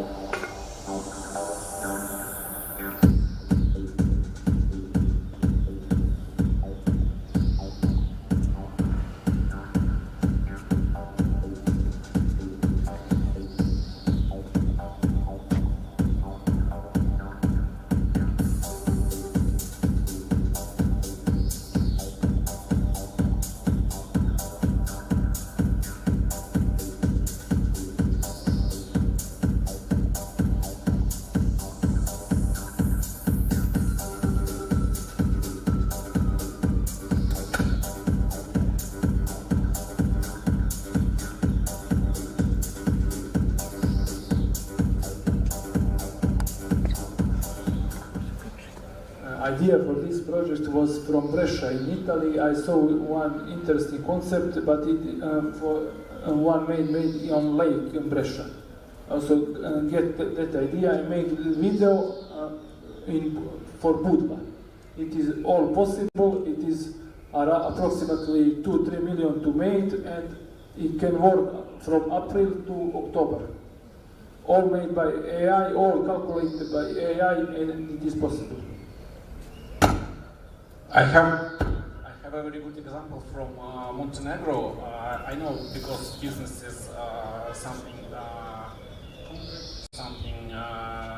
stable, and AI is something abstract for them. And I have one very good implementation here in Montenegro. There is a development company I made them 2 videos. One got 5 million views, the second got 9 million views, and out of these videos they got 50,000 subscribers in about 2 or 3 weeks.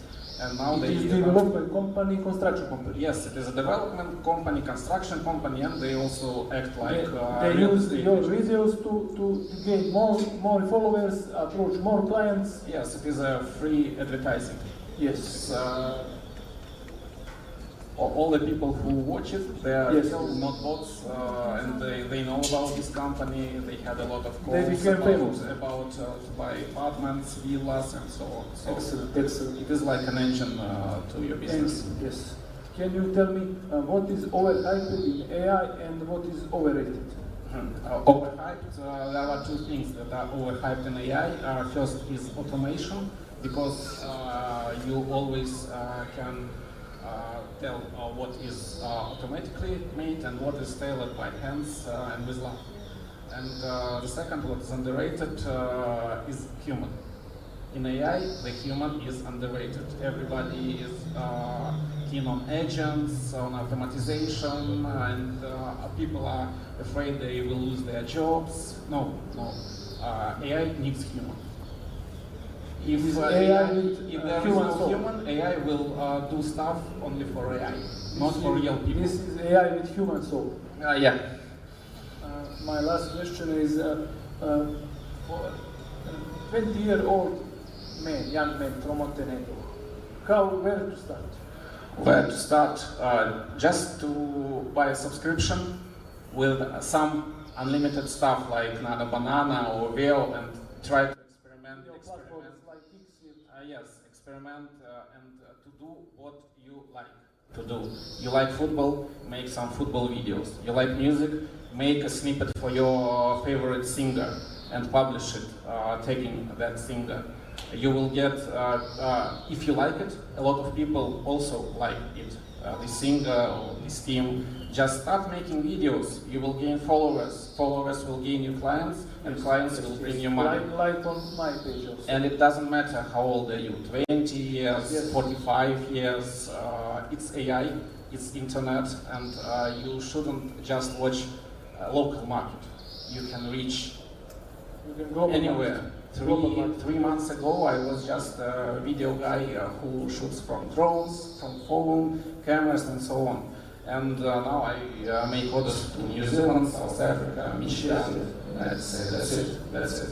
Just to start, not to postpone it to tomorrow, the day after tomorrow. Start today, make a subscription, and start trying. Because can you recommend some platforms to start, like? I started on Syntax. I started on Syntax AI because they had unlimited VO. I needed a lot of. It is model for video. There is a model from Google for video. Narrative video, yes. They had unlimited photo generation for my keyframes and unlimited video generation to experiment, to iterate. This one is good. Sometimes the hundreds iteration is good. Sometimes the first one. You never know. Can you recommend which tool or start test all? As for me, I started with Syntax AI. It's a Latvian service. They have almost all the generative AIs for pictures, for videos, and they have a lot of unlimited plans. That's why it was useful for me. And now as I have money from this, I have Google Flow Ultra subscription because it is unlimited and fast, and I can iterate as much as I want. There was a video, and I suppose you all saw the video that we with Atso made for this festival. It took us 2 days for the inspiration and 1 day for the generation of 35-second video. I think it's good. Yes, thank you very much. Thank you, Atso. Thank you, guys.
Yeah.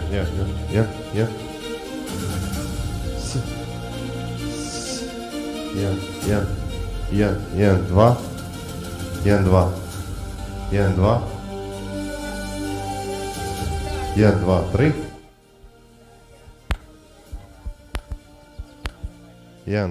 1, 2, 1, 2,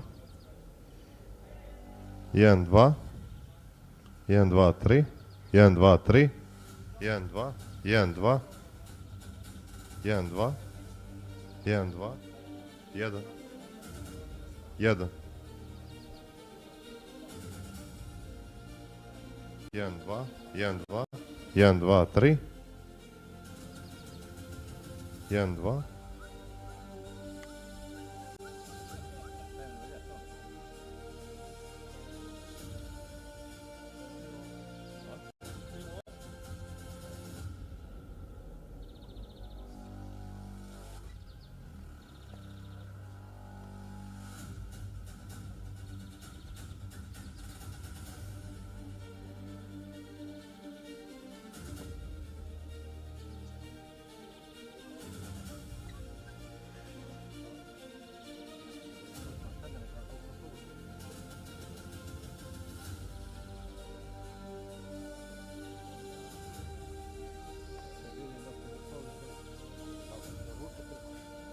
Jesimo agora na strada. Počeo samo da rišimo internet.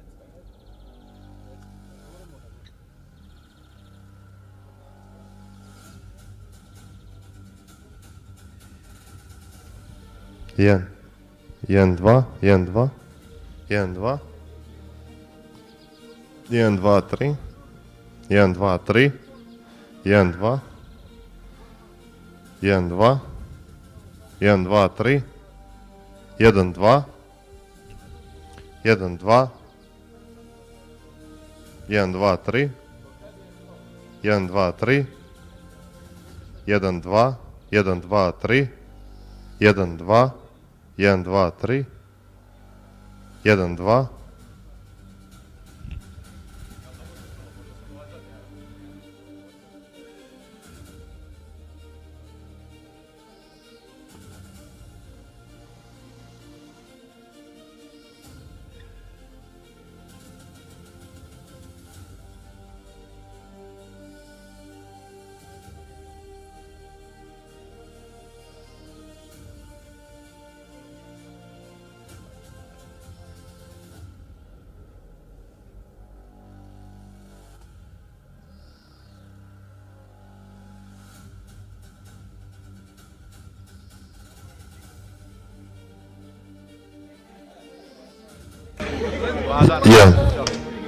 Dva dana skupljali informacije o baru i nisu barani i za jedan dan i vjerojatno par stotina. Šta? Par stotina dolara pekine. O je. Pojede ovdje par ako hoćeš. 1, 1, 2, 1, 2, 3, 1, 2, 3, 1, 2, 1, 2, 3, 1, 1, 1, 1, 2, 3, 1, 2, 3, test 1, 2, 3, 1, 1, 2, 1, 2, 1, 2, 3, 1, 2, 3, 1, 2, 1, 2, 3, 1, 1, 2, 3.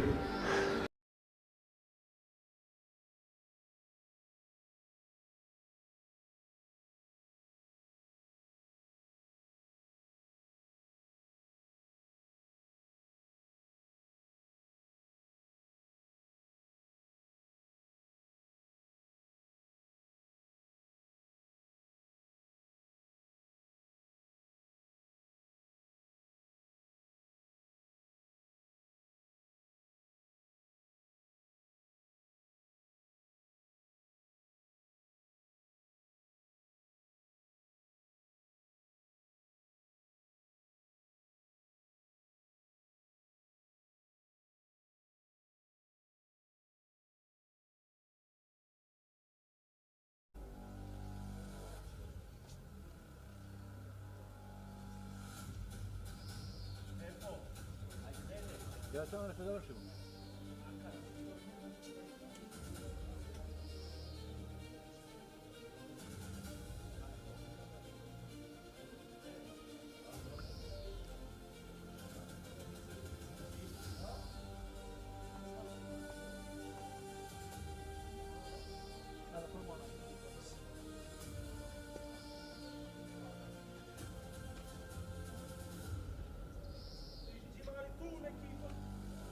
čekaj, ide, pa evo onaj ovdje.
jače dodat.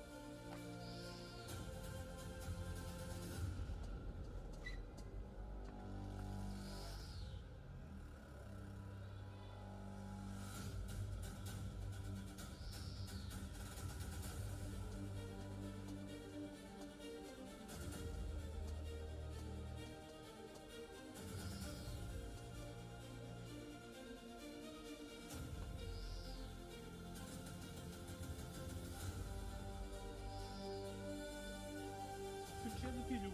Evet, zaten. Ajde. Pa ne taman dok ja ovo završim da postaje. Još pola sata, no. A ako ne završite, normalno ćemo.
Kako ga?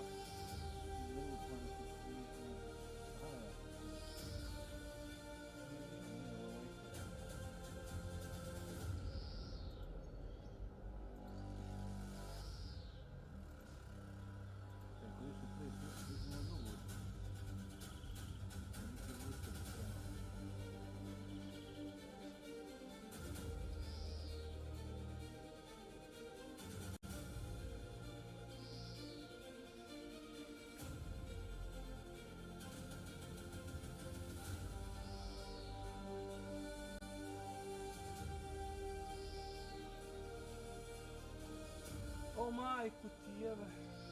Evo.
Ne znam, možemo li dovati?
Prijatno, ljubo.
1.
Okay, let's start. My name is Željko Stijević. I'm in Montenegro working as a lawyer. I will be your moderator for this session. I will now introduce our guests. First, Susanna. Say a few words about yourself. Hello everyone, I'm Susanna Obradović, Montenegrin as well, been abroad for many years, and the reason that I'm sitting here is like 18 months ago, I was regional director for Middle East and Africa for a company called Chainalysis, which is the leader in the blockchain analytics space.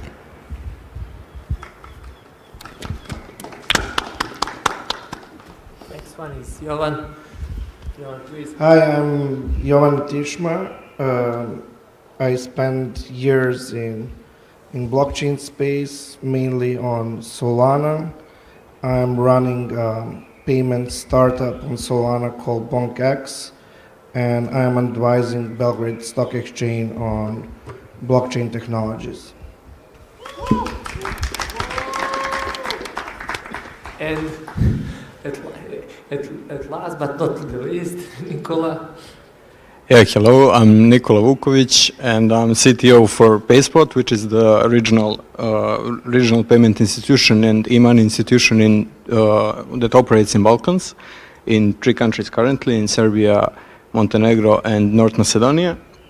I'm also, for the last 4 or 5 years, involved in crypto in many ways, from the point of development of it, and then as the market access for the basically cash in and cash out part for the crypto. Okay.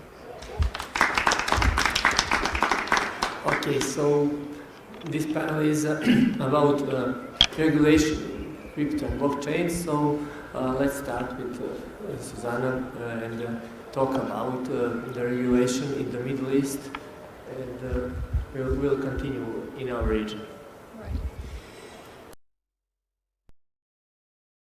My professional life in UAE.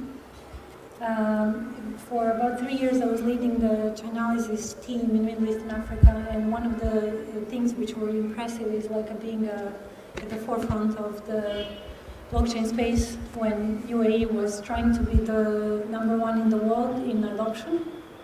We were really lucky to have the Ministry of AI and remote workspace as our unofficial advocate who helped us reach to every government entity in UAE who was trying to embed themselves in a crypto space and then be a leader there. So unlike the rest of the world, UAE has an idea that they would like to lead, and if you allow me, I'd like to share with you where that come from. One of the conferences I attended, Minister of AI shared the story about UAE origins and the whole Middle Eastern formula of success or the vision that they have today came from the fact that they believed that in Middle Age, the reason that Middle East lost the advantage it used to have in innovation and everything was because the major innovative thing happened and they completely ignored it out of fear. And that was the printing machine. So they still continue to write and copy documents and the books by hand, whereas Europe and the rest of the world caught up with the printing machine and left the Middle East behind. So they kind of vowed that they will never allow that again, and that's why they are trying to adopt every possible new technology in an impressive way. Blockchain was one of those things. Right now they are trying the same with the AI, and the reason that I'm sharing that is I would love to see Montenegro doing something, or Balkans in general doing something similar, because if we are afraid of anything, then the fear will take us to the very wrong place, and it will not help us to progress. Whereas I believe this part of the world has so much talent and so many great things that we could offer, from a brain to a beauty of the mountains around us, and what we have here. I think we are ideal location in so many ways to progress much better than we do. We just need more people. We just need the energy to have a lot of people. A lot of great people. Oh, yeah, let's agree. Can you? I think with innovation, it's not a problem. Innovation find a way to go to mainstream, like with AI. AI is now like more than 30 years, but expansion and everything happened in last 2 years on the mainstream level, and regulations for blockchain and regulating on-chain transactions with RWAs and tokenization will happen pretty soon.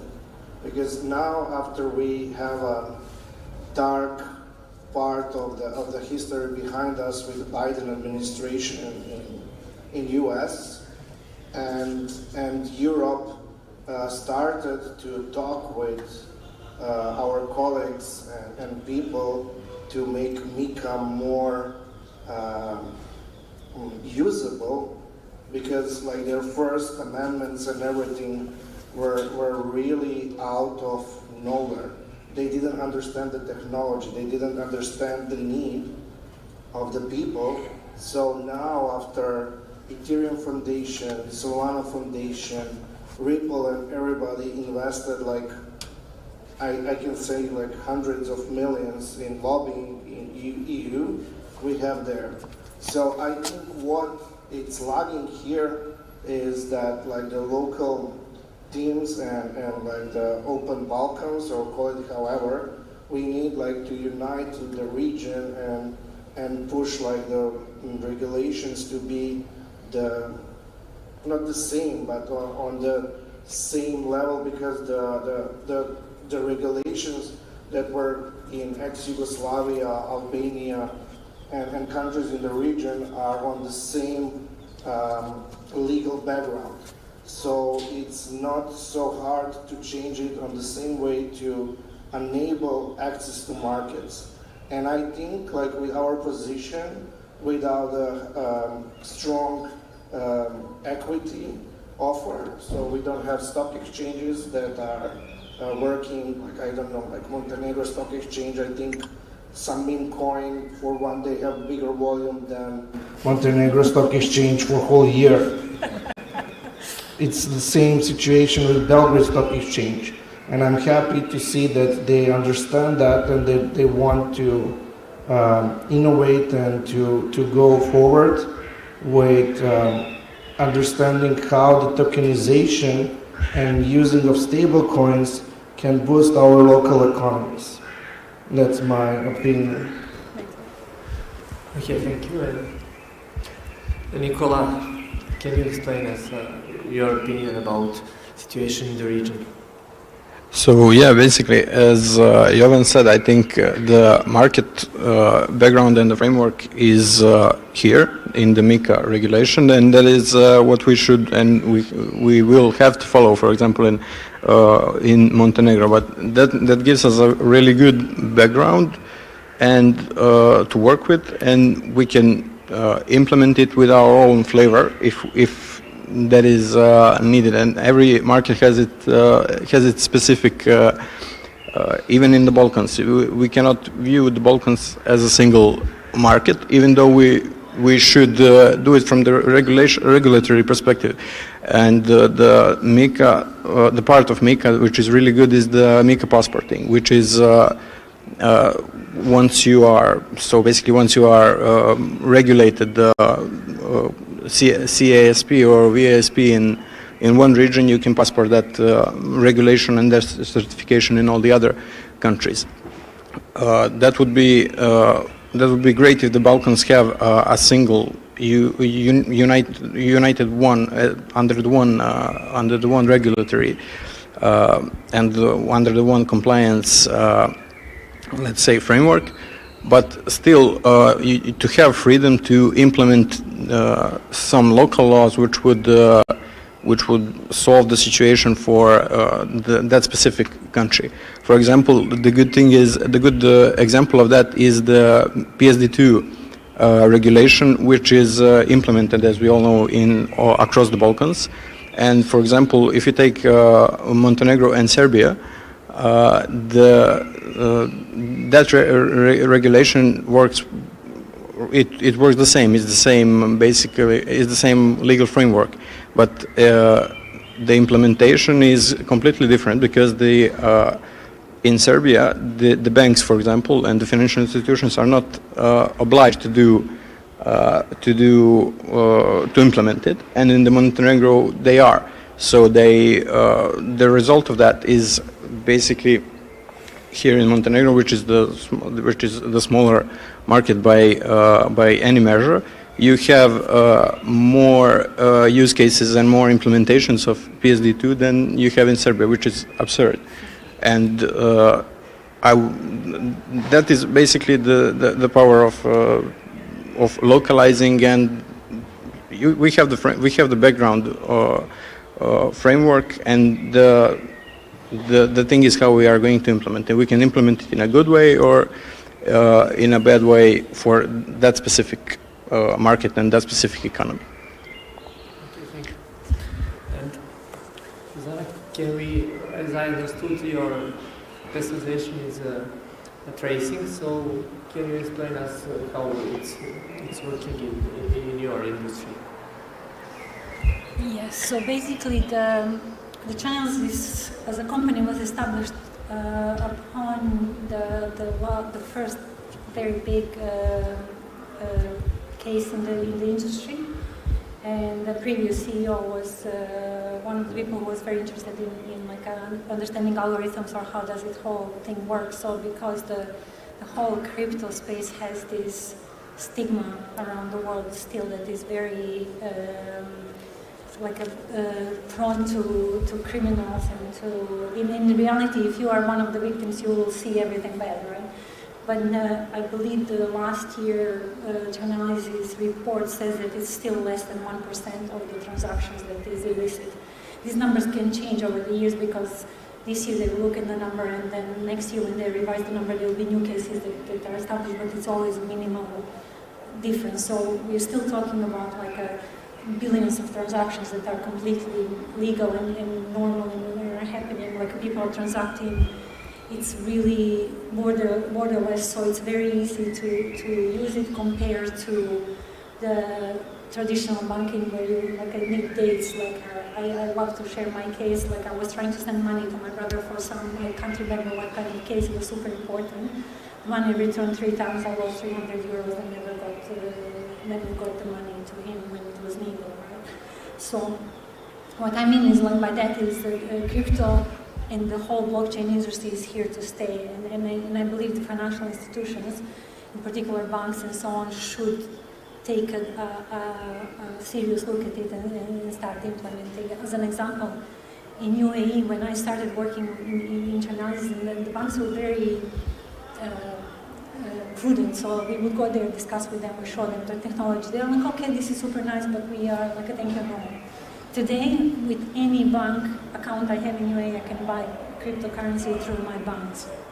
So that is the change, and I'm talking 2 years difference, right? So we, as a country, have an opportunity with this region, again, has an opportunity to perhaps get on board. Of course, has to, the whole desire to be part of the European Union is a kind of a limitation in a way, but we could probably work on like sorting that and finding some middle way, and again wanting to be better and bigger.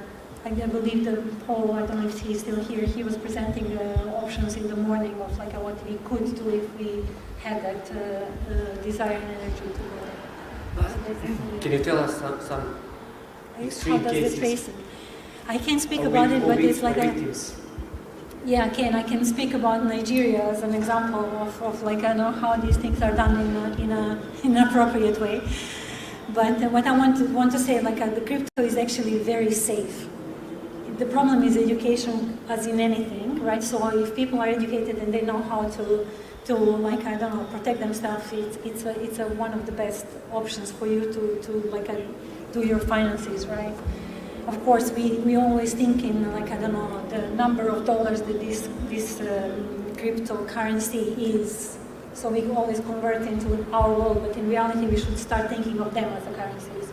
So in their own like a space.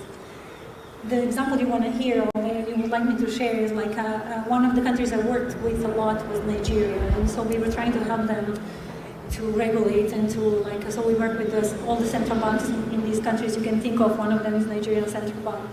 unfortunately for one of the people who is very dear to me, and I met him in person, Tigran Gambarian was the head of the Binance investigation team. So Binance has thousands of people who are working and investigating and inquiring.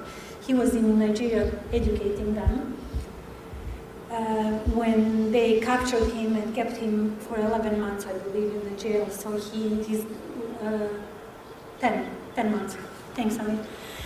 Basically, like his health deteriorated. He almost died in that prison. It was terrible, and the whole thing was actually a ransom. They were trying to extract $10 billion from Binance for getting the employee out of the country.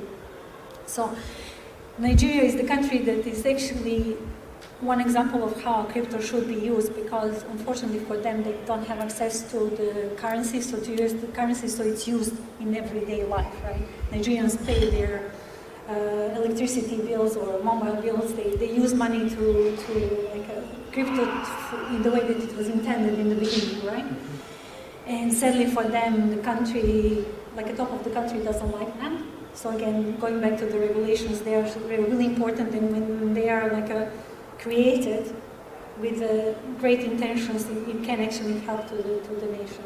Instead of like doing that, they went to the other extreme and like made it very bad. So remember, there was a point of time when all the crypto exchanges, all the heads of the crypto exchanges in Nigeria had to flee the country because they were in the danger to be arrested as well.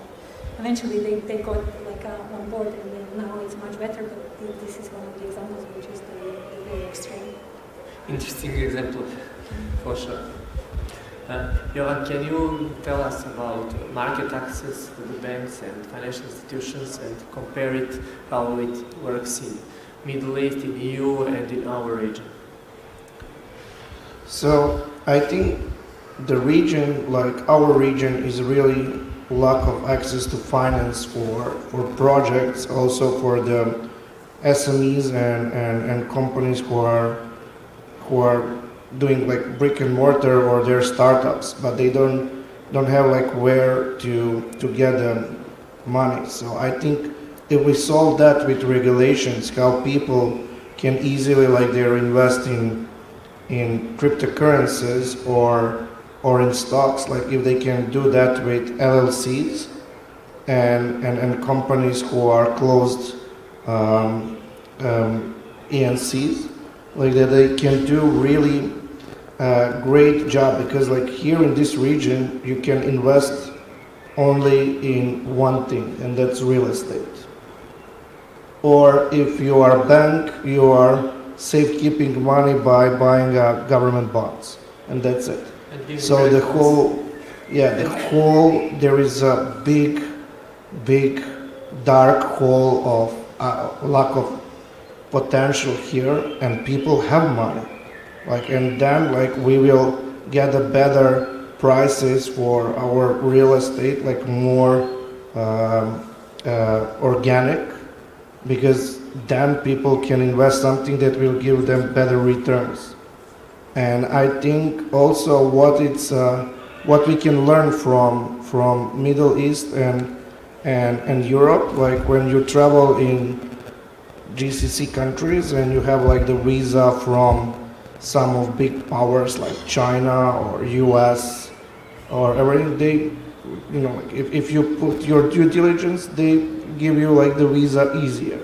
So I think that like countries here, if they are smart, like if somebody got MiCA license in Europe, they can put it like, okay, like if they are regulated there, let's do like copy pasta for these regulations and let them do the business in our small country, because it's much easier than, and then you can put, like he said, to put local some small changes, but like what are the good stuff and that what you can replicate. It's better to replicate and go faster than European Union with your local market and be ahead of the curve than following the curve.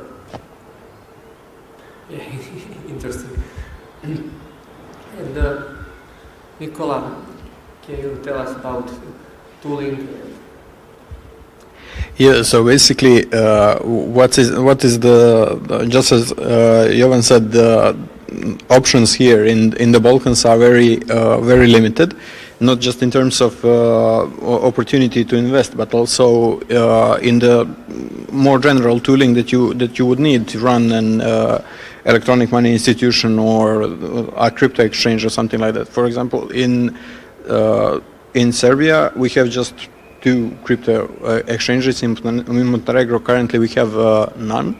So it's all in some gray area, but also coming from the experiences that we had as a company with those two Serbian exchanges.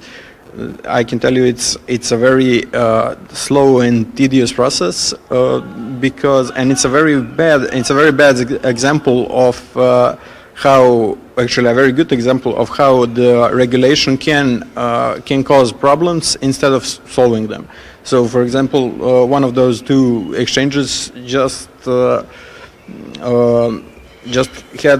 a series of problems once they have been regulated and once the crypto law has been passed in 2021 in Serbia, and that limited their options greatly. So what I think we need is more infrastructure. We can use obviously the tooling that the bigger companies from EU and from the US and all the other markets use, but those tools are often really expensive and really not needed for a small market such as the Balkans. So, for example, what is the at most tooling that you would need as an e-money institution who would want to issue, for example, issue its own stablecoin? For example, you would need at least you would need wallet, you would need some crypto rails through the banks or some other payment institution, and you would need optionally, for example, the cards and the card issuing and everything that goes along with it. None of those are easy to get and easy to come by in any of the Balkan countries currently. And which is the paradox is that, for example, in Montenegro, which has under MiCA, you would for specifically for stablecoins, you would have a really good case because the Montenegrin bonds have a really good yield, almost 5%, 4.6 or 4.7%, which is much larger than, for example, the German bonds or some other EU countries. So there is ample opportunity, but the lack of tooling is really limiting the growth.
oh my God, banks in Montenegro, you go like, I cannot do online banking if I didn't go to the bank, if I don't have like 5 papers that they have to approve, that has to go, please, Jesus Christ. And I'm dead serious, like 2026, right? Why is it so complicated? And like, I get crypto is of course the next there, but we have to move on. Like, we have to join the future, and this is the Montenegro Future Festival. Like, if we don't send that message from here, who will? Right? Yes, I agree. They have to start. Like, the banks have to be part of it. I agree. Especially in the last part, we need to send that message. And Johan, what do you think about the regulations? Should they force the bank to work? Should they force the banks to work with this sector? I think we don't need banks anymore. Really, like when you see like what happened like with banks, I think you know like in Serbia or here, to run a bank, yeah, maybe you need it for something like she said like 30 years ago. Now you can do it everything on chain. Like you need to do the harvesting or like for agriculture. Yeah, you can issue a bond on blockchain, and people can buy it with a yield, and then they can return it with the smart contracts. You don't need a bank for that anymore, and then they get their like 3-5% on that. So it's just that they are stopping the progress, but progress will happen, especially now with AI and agentic economies that will grow, I think, and we see with the banks, like when you see one bank, I just was talking with my friend here, and he said like the Slovenian bank in Serbia, like for the small territory have more people hired in a bank than the whole Revolut for the whole world. So it's crazy. So why we will pay so much people and they need to go along and find new jobs. I think that's the way. Yeah. Remember the paper I mentioned before? Yeah. So what do you think? Does our regulators? I think like first to attract investors for it will be natural. So first they don't want, but you don't need to put them with the regulator. They will need to do that, because if they don't use the stable coins, they will go out from the game. And what we are seeing now, like we are working with Master and Visa, but what I'm seeing that Master and Visa is trying to hijack the space and stay relevant there by investing and trying to get in. And in this like period, they are successful in that. But when this whole industry grow and AI agents grow, like we will not have like human payments. I will just tell my agents to pay for me. I will not have like the POS terminals. I think like the POS terminals are our biggest enemies at the moment. Interesting.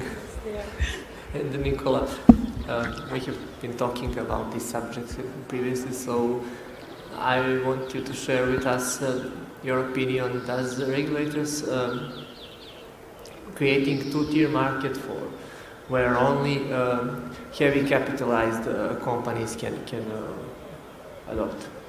Yeah, I think it can be a problem, specifically in Montenegro, because it's a small market, and companies that are present here are inherently, because of the lack of investment and everything else, cannot be as well capitalized as their counterparts in, for example, in Serbia, which is much bigger market, or for example other neighboring countries, for example Croatia or Slovenia, or not to mention the EU countries. So yeah, with the heavy regulation, basically the regulators can make a two-tier market, which would be impossible to enter from as a small undercapitalized company, and it would force you basically to use all of the tools and everything as not as the principal, but as the but as the second tier partner or something like we have in Visa and Mastercard.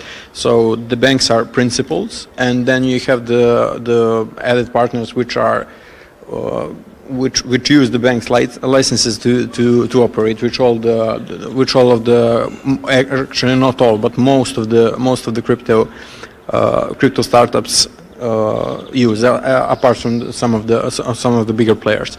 So the one more thing which is the most important for creating that two-tier market is one of the most important things is the AML and CTF, because those tools are very expensive and very hard to come by and very hard to build from the ground up for a small company which has no experience and let's say and no capital to even to make some of those tools. And that is basically I think the biggest stepping stone for most of the in terms of regulation, of course, for most of the e-money institutions and startups which are coming into this space. And then even after all of that, even when you start using the AML and the CTF tools that the banks themselves use, you are still labeled as high risk just because you are coming from the highly risky industry, which is crypto, which is to me is completely absurd and doesn't make any sense. So in the manner of the name of this festival, Montenegro Future Festival, I want shortly from all of you to give us your approach, what regulators should do to attract investors in crypto in our region. Susanna should do. Johan is ready with his Okay. answer. I need to Don't over-regulate. Not over, but Copy they shouldn't under-regulate as well. No, look for the best practices and just like a copy-paste, as we said. There is no need to invent the hot waters.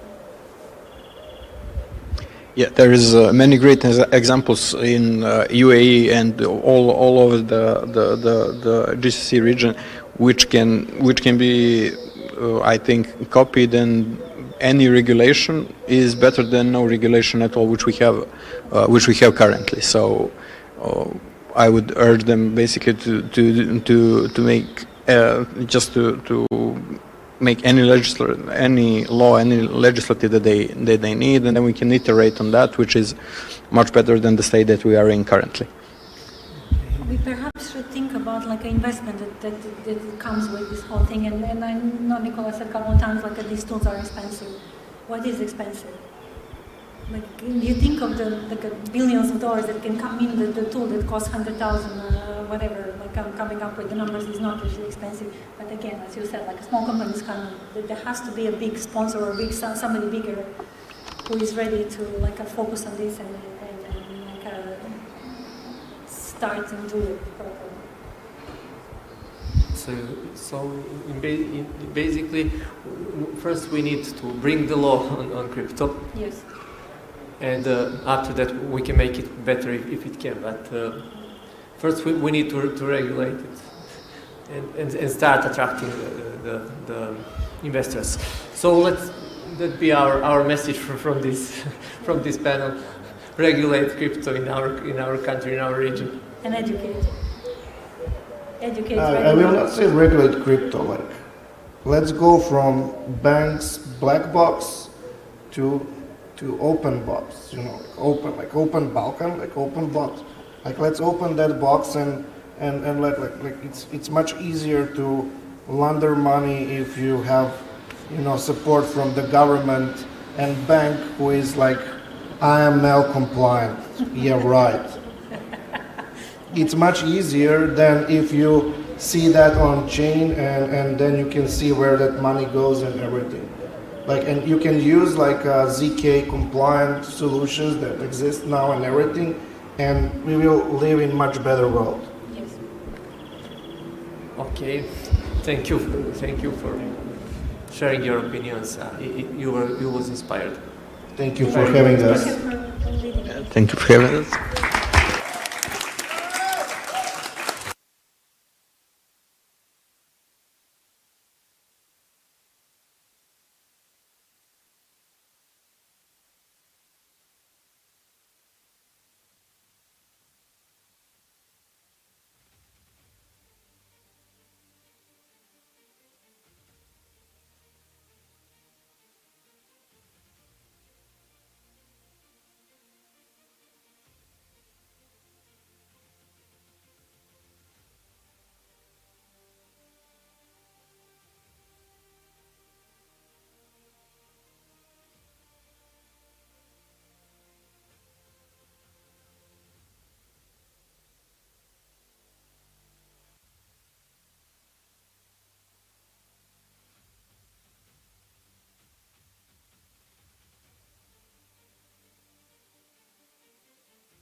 Še je opasan. Samo pričamo o bankama. Stokovi banaka posle ovog panela. Antiteroristička već ulazi. Ja, sedite da bude, bole, sedi tamo, sedite da budemo po slika. Ajde bre, ne. Ajde bole, ajde tamo. Ja se slažem, nisam ti ja ništa govorio. Ajde bre, pa bolje. Bolje je za LinkedIn. A ne nego bolje kada slikaju se, mislim da znaju ljudi da povežu face i sve. Ja da vičem. Pa čekaj, evo, on imaš svoj. Naravno. Nije bitno koji, bitno što izađem na sliku. Naravno. Nije se ništa napravilo ako nismo na social mediji. Jel se piju ove baterije ili... Piju se. Test. Očekujem da nas heklaš, dragi, cijeli panel. Pitanjima ili... Bilo čime, dragi. Dovoljno si sad pijan da očekujem i puno gore. Jesi već pijan, jesi. Sram te bilo. Mandiću. Nisi ni sačekao panel o Solani, sram te bilo. Radili šta na Solani? Ćemo čujemo. Ja bi radio, ali momci kažu da imam negativnu reputaciju. Zašto? Pa ne znam što se ja... Priča se po Beogradu. Hoćemo na srpskom ovaj panel. To ti je najbolje, kad imaš negativnu reputaciju, to znači da si dobar. Ajde vi, vaše... Izvolite, sjedite, molim vas. Čači nimo. Hoćemo li, jeste spremni? Spremni. Jel ovo radi? Thank you for those who are still with us. For years, the main narrative about Solana was whether the project has got a future.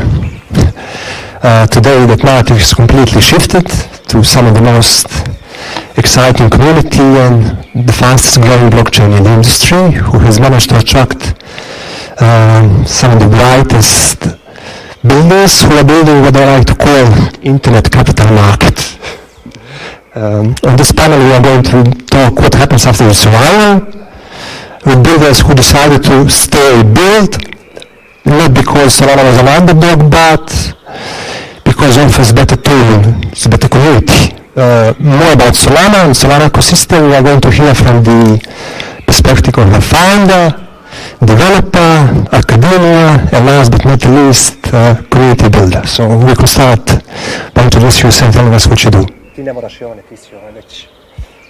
Yeah, I just can say like I'm OG on Solana from 2021. I passed like 2 bear markets and now in this third one. But I'm still there and it's beautiful, and I like that that after all of these years we have people join us and they are staying. Like they start getting on some way, and everybody have some interesting story how they went from their beginnings with cryptocurrencies or NFTs or technology, and then they come to different ecosystems, and then when they come to Solana they stay. And now we will tell them why. Amazing. Yeah, is this thing on? All right, yeah, my name is Matija. I've been a Solana developer since 2022. Basically founded development agency from Split, Croatia, focusing only on Solana. Had worked with like over 20 clients since back in the day. And in the meantime, in 2023, I met my co-founder Marko, my Serbian better half, for lack of a better term. And yeah, founded the strongest crypto community now in the Balkans with, I mean, he's going to have the numbers, like over 100 community members, millions raised for our teams, and just very happy to represent Solana in Southeastern Europe, and yeah, be expanding the community daily. Hello everyone, my name is Luka. Well, to be honest, on the time that I got an invitation for the conference, I was not sure can I contribute enough to this, but then when I got the content and the context, more specifically, I understood that I can help the panel with the perspective of academia, which is where I work. I work at the University of Donja Gorica, and I'm trying to keep my institution, let's say, I want my institution to have enough to be relative in this field. So that's why I established some connection with the guys that you see on the panel here, basically, and that's how I got here and to try to understand all what's going on with Solana and entirely blockchain. Welcome. Hello everyone, my name is Marko. I am the co-founder and CEO of Super Team Balkan, which is a community based entirely on Solana, and we are helping founders, everybody who wants to learn, students, also professors. Basically, we are handling education, startups, the ecosystem and community growth. We are handling grants. We are helping people build and scale on Solana. And I'm also a Solana OG. I started, let's say, trading on Solana in 2021, and I founded the first community around Solana in the Balkans, which later translated to and become Super Team Balkan. And thank you for inviting me, and I'm glad to be on this panel as well. Thank you, guys. As we are running the biggest crypto community in Balkans, what does it take to turn someone into Solana builder in 2026, and what has changed compared to the last few years? So the first thing, I will do it like this if it's okay. Oh yeah, thank you. The first thing that takes to make somebody a Solana builder is first of all enthusiasm and drive and also ambition. And I'm happy to say that over these last 2 years we are seeing more and more young and enthusiastic people, also some older ones, but there is definitely huge interest spike around Solana, and we are really happy to accelerate that growth in the region. And what it takes, first things first, is definitely education. And education is the core principle around which we are building, and we need to change the narrative, and that narrative is still really negative about crypto and especially Solana.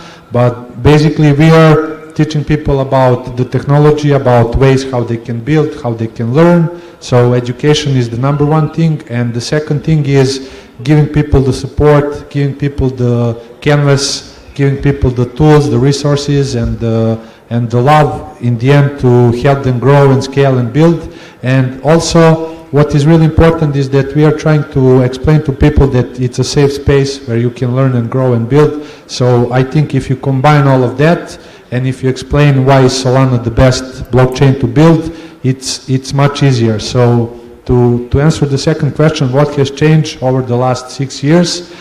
Well, first thing that changed is that we are seeing a lot of really big names coming into Solana, building on Solana, like JP Morgan, BlackRock. On the other side, we have countries adopting Solana. For example, Bhutan, they have a lot of gold, and they release their gold-backed stablecoin on Solana. So definitely Solana is becoming the number one fintech solution, I would say now.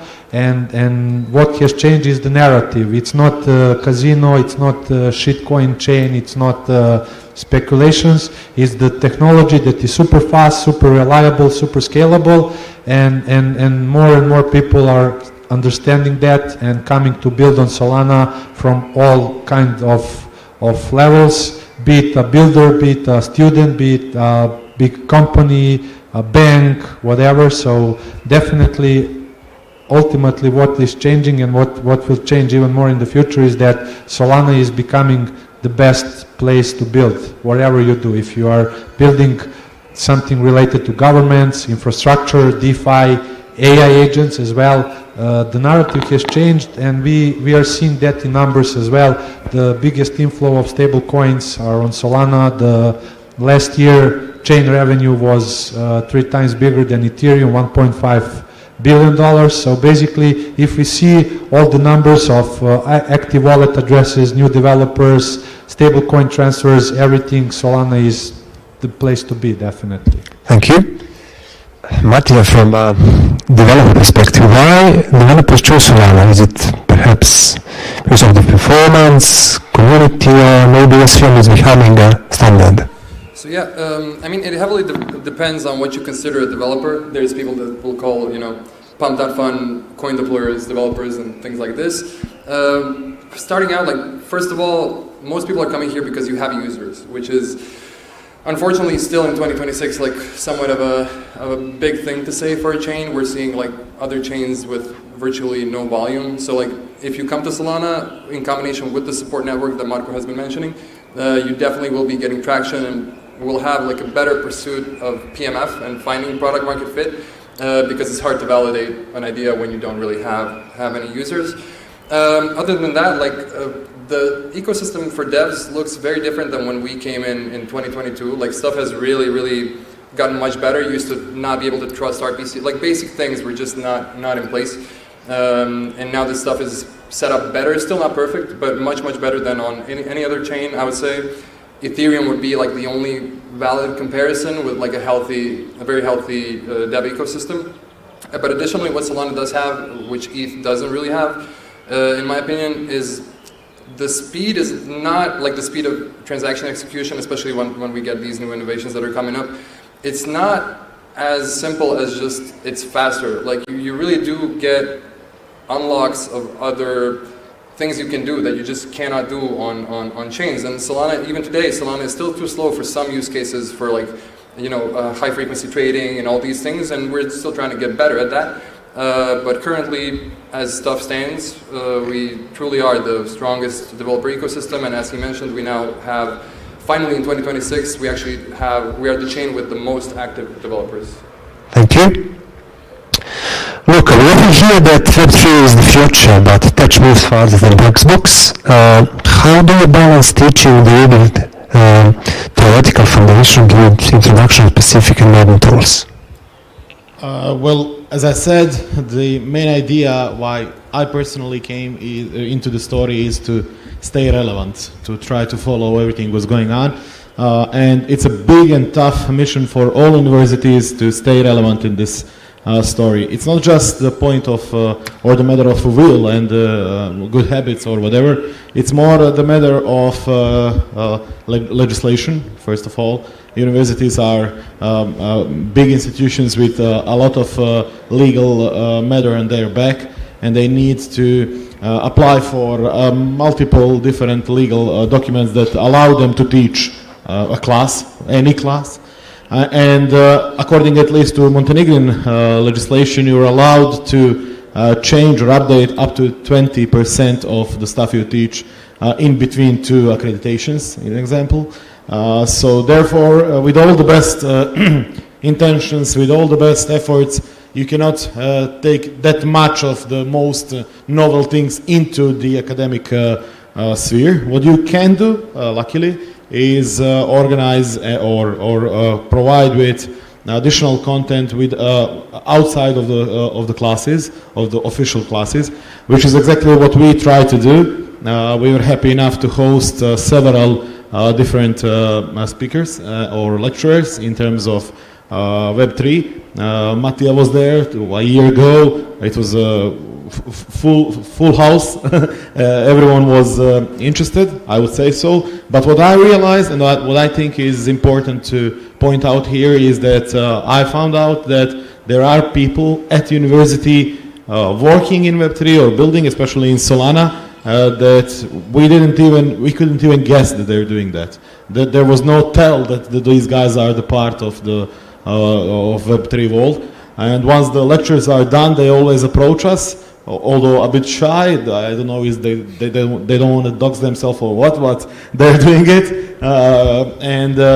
They are really appreciating the opportunities university provides them with. I can tell you that the comment I got as a teaching assistant who basically helped organizing such an event is, I can't believe my university hosted a Web3 event. That's like out of all the guys that were already in the story, they were like, I can't believe that my university is hosting Web3 event. I didn't expect this. And all the other guys who are not familiar with the world of that we are speaking of today were like opening new doors for themselves.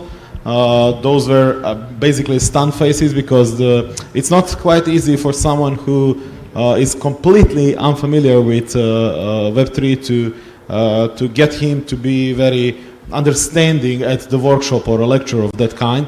But I think that those icebreakers is exactly the role of a university, is exactly how we can help our students. We can point out to those doors, and it's up to them, will they open those doors and cross in, or they will just say, okay, it's not for me, it's too hard or too complicated or whatever. So I think that we at UDG are doing our best to do that, and by doing it, it's also us who have to stay relevant, as I said, and have to follow everything what's going on, and it's not easy. Being Web2 native, being someone out of that world, it's not easy to follow all the things, but once we get opportunities like these, where we're at right now, we should use it maximally. So that would be my academically short answer. Thank you. Jovan, looking at web apps, where are you seeing the most high value growth? Is through dedicated hardware or through viral browser-based social distribution? Can you repeat it? Spravo sam se javiti. Mobile apps. Looking at web apps, where are you seeing the most high value growth? Is it through dedicated hardware or through viral browser-based social distribution? Yeah, I think mobile first. I think that's what also makes Solana a brave move with Seeker and ecosystem. People don't understand that, but the vision from Toli, from Yakovenko is something that brings new builders. But what we will see, like now, what I'm building is like a payment app. And we see that that's the use case, what they promised us on Ethereum in 2014. And now it's happening. Like it's happening on Solana, and we are having billions of dollars get spent via Visa or MasterCard. Some of cards also working with UnionPay and in Asia and in China. So it's a huge deal. But I think, and I share that with a lot of my friends who are investors all around the world, that we didn't see yet the new wave of applications that will change the game. So this what happened with agents and with agentic economy last 1 year. I think that's the peak of the iceberg that we will see, and when that comes out, it will be so huge that people say it was there already, but we didn't see it. But now we just see the first wave of that, and I see there like finance and AI combined. That will be a new wave of apps. I think DeFi will not survive. I think on this way how it's today, because it's vulnerable with a lot of, we see the hacks and everything, because now the security is not on the same level with the power of Claude, ChatGPT and all the models, how they can deep dive in open contracts and everything and see what it's missing. So I think in this next iteration, it will be the finance of real future. Thank you.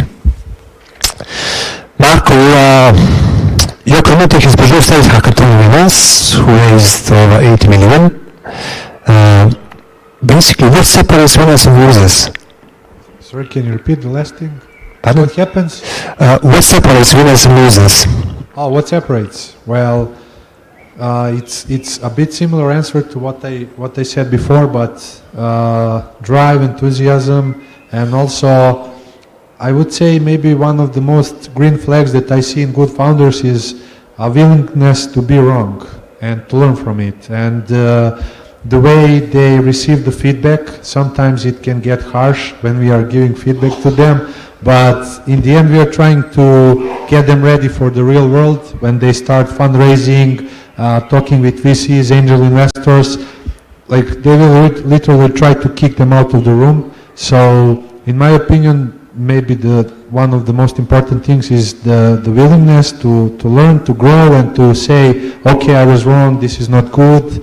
On the other side, it's the amount of patience and stubbornness in a good way, because obviously sometimes it's happening that everybody is saying it's wrong and it's not going to work, but in the end those kind of founders make it work. So you need to believe in yourself and in what you're doing, but also like it's hard. You need to believe in yourself and be like in a way delusional, but you also need to learn from feedback and grow from it. That's really important.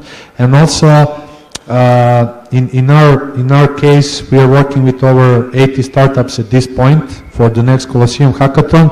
And what we see separates good founder from a bad founder is that most of the times bad founders are like, I don't want to take your time, I don't want to talk with you so much, I don't want to bore you, and I'm like, you have to do it. So I saw a lot of good founders just going around and they lost all the shame, but it's a good thing because they are then able to communicate and to express themselves fully without being afraid of what will someone say to them or if someone will judge them. So like good founders are the ones that are able to just go around and talk to people so many times. Even if it's someone big, you can ping them for 100 times, but you will get that answer after 100 pings. And most of the founders will just think it's crazy and they won't pursue that. But in the real world, everybody is busy, and we live in ADHD world where everybody doesn't have attention. So also, to add on top of that, you need to be smart about how you communicate. You need to communicate volume with less words, and you need to be a good attention seeker and have the attention in best way you can, because realistically you have 3, 4, 5, 10 minutes of somebody's attention. So you need to be a good communicator as well. You need to understand when somebody doesn't want to maybe listen to you, how you can approach him differently. But basically going back to the drawing board and then moving from what you learned and building as you go. And also, like, what is really a good thing is fuck around and find out. And a lot of founders are afraid to try and to do something because somebody will think it's crazy. I think that's the sauce of it. Thank you.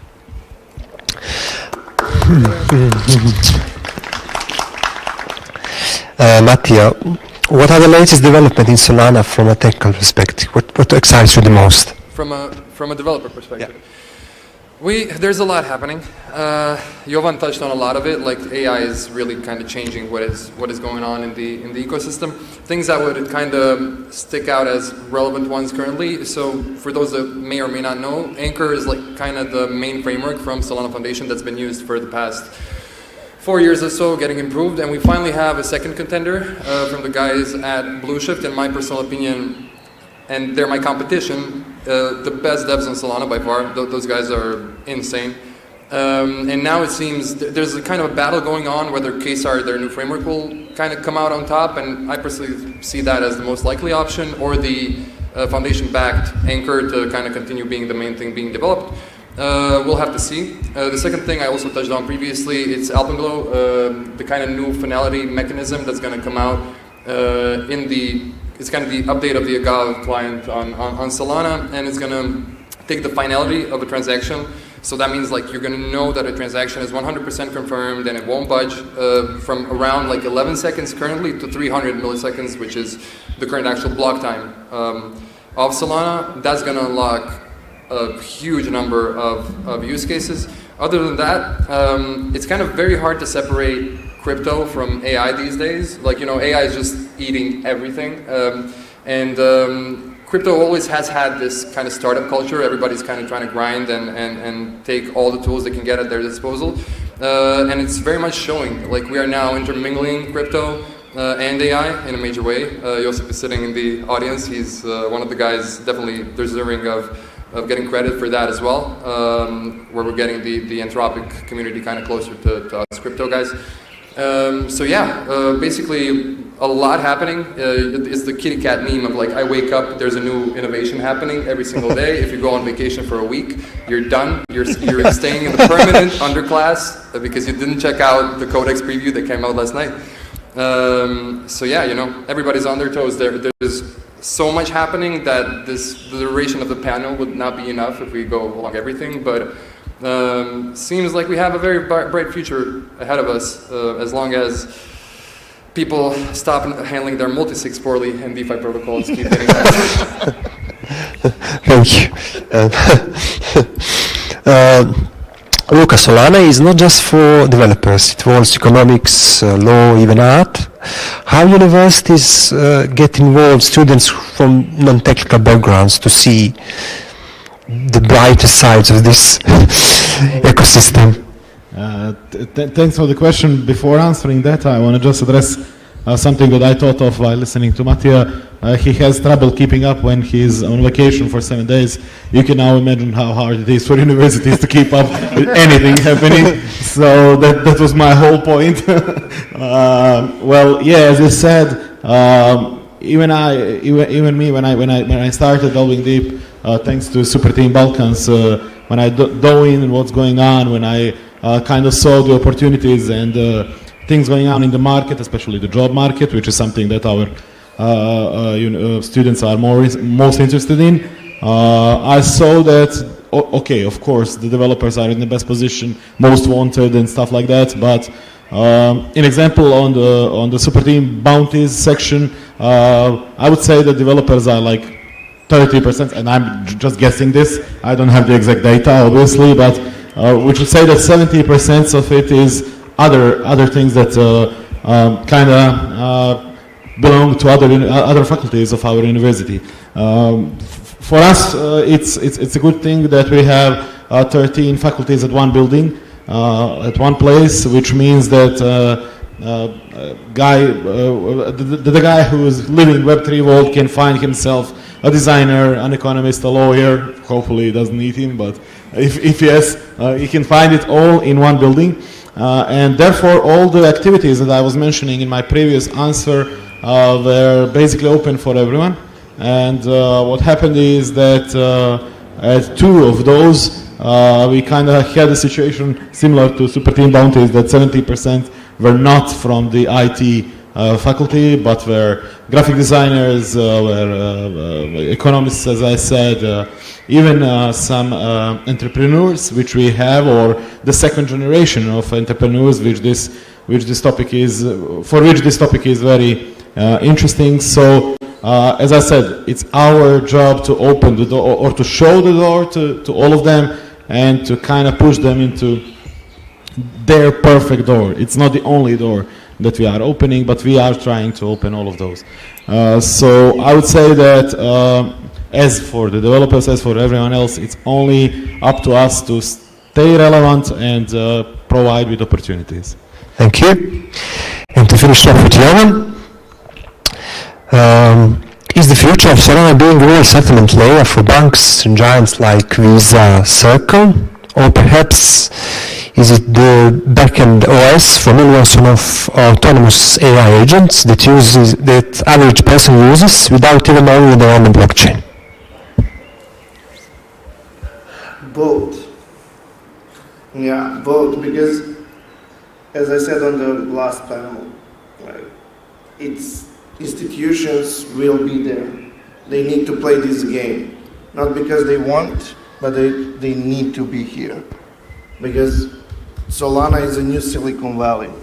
And now it's not Silicon Valley that you need to be in a Silicon Valley in San Francisco and sit in a bar like in a Silicon Valley TV series from last decade. Now you just need to be on crypto Twitter and to be part and communicate with these great guys from Super Team all around the world, and you will be part of new revolution. So I really think, as I said earlier, that AI and crypto will go together like best friends, and because we need for putting the trademark there, like we need to put a stamp there that something happened, because AI is hallucinating so much still, and it will not be proved that it's not written on the chain.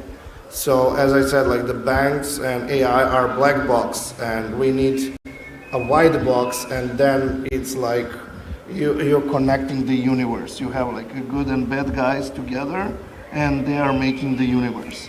So I think that's the answer on your question, both. And I think as we go from in next 2 years, BlackRock and all institutions will just like they put in the next gear, and they will put more and more liquidity on chain. And I think that's why they use Solana, because it's battle tested. I think maybe it's not funny for somebody, but like the launch of Trump meme coin was something that proved that Solana can handle billions. Like some Trump say billions and billions and billions. But yes, that's right. So that's the answer. Thank you so much for being so passionate about your work and building on Solana. Thank you. Prekrasno.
If we are ready, then we can start.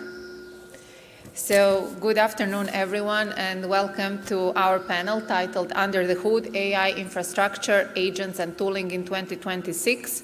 Since nowadays we hear a lot about artificial intelligence, but I would say mostly at the surface level, it's about tools, applications, headlines, and in this panel, actually, in our discussion, what we want to do is go one layer deeper and try to understand what actually powers these systems, how they are built, and what it all means in practice.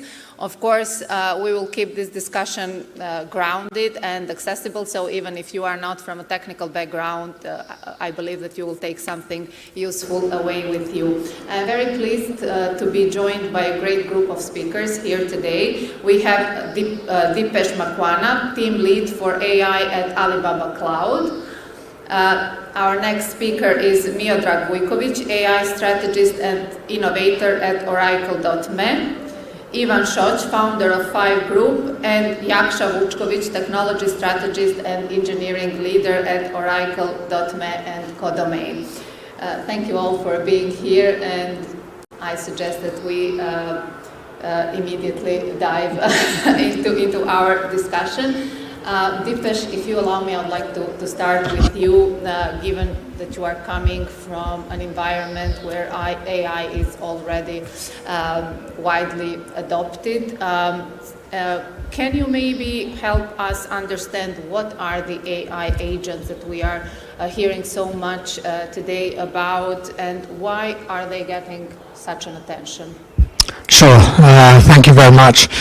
First of all, I want to say thank you to the City of Bar and the people of Montenegro for inviting me here. So it's a real pleasure. So talking about AI and agents, what are agents? There's been many conversations today, and a lot of people that are technical here have answered these questions, but simply an agent is there to simplify and automate processes and workflows that you might be doing on a regular basis. And there's real world case examples of this, many that we've discussed in many industries. It's basically just automation and refined using AI. So if I can say, maybe we are speaking, let's say, about AI that doesn't just respond, but also takes initiative? To a certain level, to a certain degree. First of all, the agent is there to do a process. You're asking it to do something, and it gives you a result. It's not necessarily speaking to you. It's giving you an output based upon what you ask it. Let me give you an example of a real-world agent. One particular company is an insurance company I've dealt with, where they manage claims, medical claims. So you input all the information of the claim, and the agent is checking whether, first of all, it meets the criteria of the insurance document, whether it's fraudulent, and whether it should be paid out, and to manage that whole process from start to finish. So that's one example of many that are there. Thank you very much. Jakša, I can bring you here and build on this question. Maybe you can give us some real-world examples of AI agents, and we can understand better their role and use. Of course. Agents, most of the agents we can find, for example, in coding agents, in software engineering. They're very popular now because it's an industry where agents have been developed quite easily, because people who develop agents are already familiar with the domain. So it's easier for them to just take what they know and teach to an AI how to do this, to create tools that are necessary for an AI to actually do things. As you said, an agent doesn't just talk, it does things. So that's one of the industries where we can see a lot of agents. Another one where agents are becoming increasingly popular is marketing. So marketing, both in creating marketing creatives or in actually outreaching to potential clients. Okay, so these are actually now, we are moving beyond tools. Yeah, we are moving, let's say, beyond tools. These are now systems and that can actually act. And maybe since we are so nicely following this discussion, Ivan, I would like to bring you in and maybe bring some local, regional perspective about the fact, or let's say, if companies here already use this kind of tools, or is it still early stage for most of them? Okay, first, I'm glad to be here today. This is the third year that I'm in PAR, and each year I see more and more people who are interested in the topics that we discuss here. Also, it's nice to be on this panel and have this discussion. I'll go from our own yard, let's say. So we are using it more and more, and I think when I say, I mean, within the 5, we are like from the beginning we were familiar with the technology as a technology, but still in today's daily tasks we have more and more usage for the tools that are available. We also have our own tools that we developed ourselves and etc. So yeah, basically the AI is now turning from something that we used to know to entire systems that are capable of decision making, and you can actually at this point let them make a decision, maybe with some moderation, but still it's far from that. So we are not the only one, of course, and the more there is a lot more of that in both company usage and in personal usage. But I don't know anybody today who doesn't at some point use at least ChatGPT or something that's widely spread. So in terms of what we have today in Montenegro, we have the usage of AI tools. Yeah, it's rapidly growing if you ask me. Also, we have few issues from before, which are mostly concerning cybersecurity and something that we should follow when these things are, and I'll say just basic things. People like put code inside, you don't put code inside, not enterprise solutions and stuff like that, but that happens. So yeah, we are using it, but maybe we should like go step behind and see how we should use it. Okay, so there is momentum, but there are also some gaps that we like exist. overstep. Yes. So yeah, we are Yes. maximizing the what it can do, but you know, we are not prepared for everything that comes with it. Yeah. It's very clear, and thank you for actually bringing that aspect also of caution and doing all things step by step. This was the part about AI agents, and this is actually what AI can do. But maybe we can also try to understand what actually makes all of this possible. And I would like here to ask Miodrag, what are the key components of AI systems that people often overlook? Well, people usually overlook everything outside of the model. Model is important, it's very important, but models are a commodity. We can use one model today and swap out for another model another day, and the system will work fine if it is a system. So you have to provide a system around the model if you want the model to work the way it should. So it's data pipeline, context engineering, evaluations. You need to know if your model is working right. And that's hard, because how do you evaluate a non-deterministic system? How do you know if text that is provided by the model is correct, is good for your purpose or not?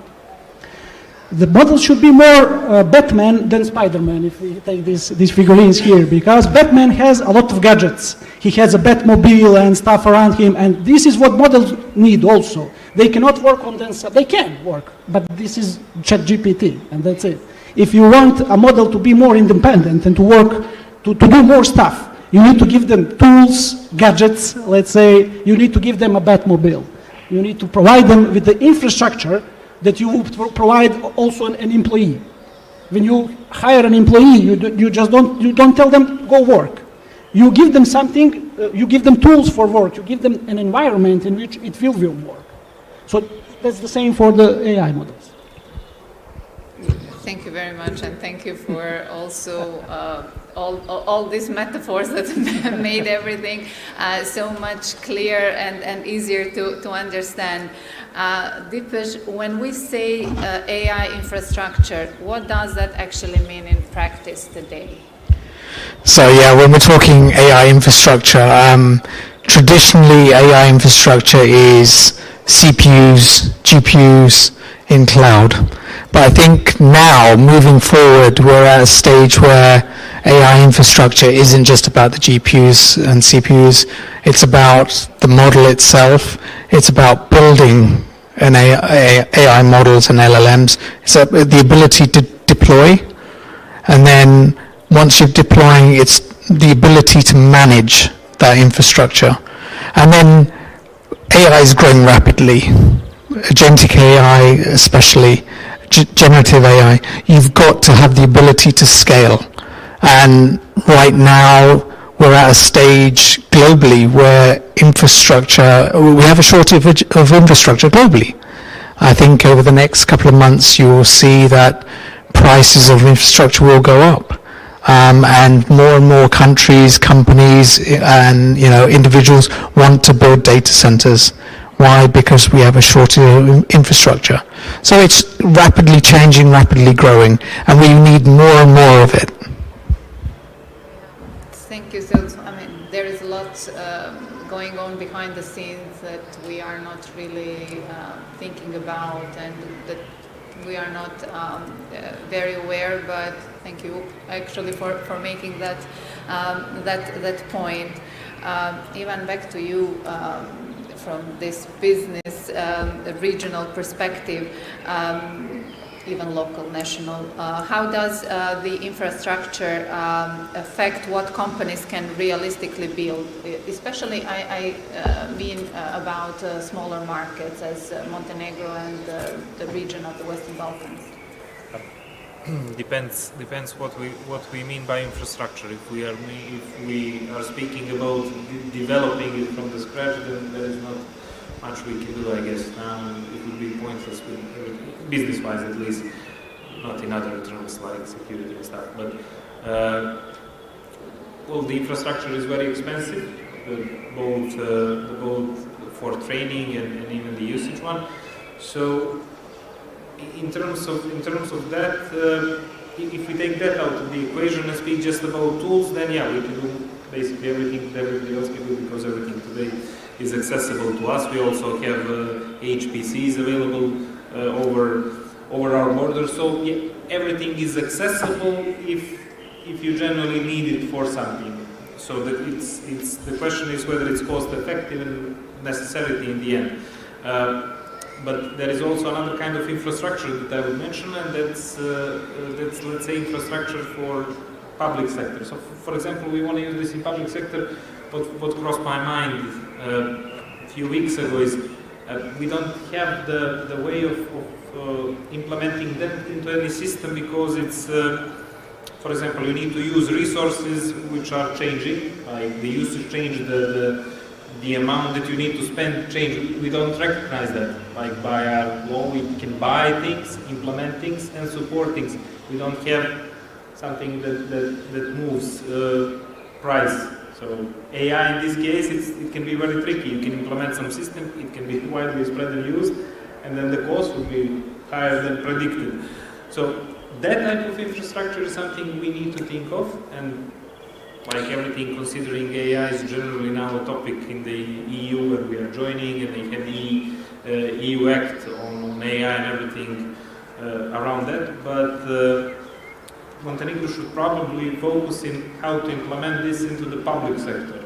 So that's when you said infrastructure, my mind went on the ambient and infrastructure for implementing these things inside of the public sector.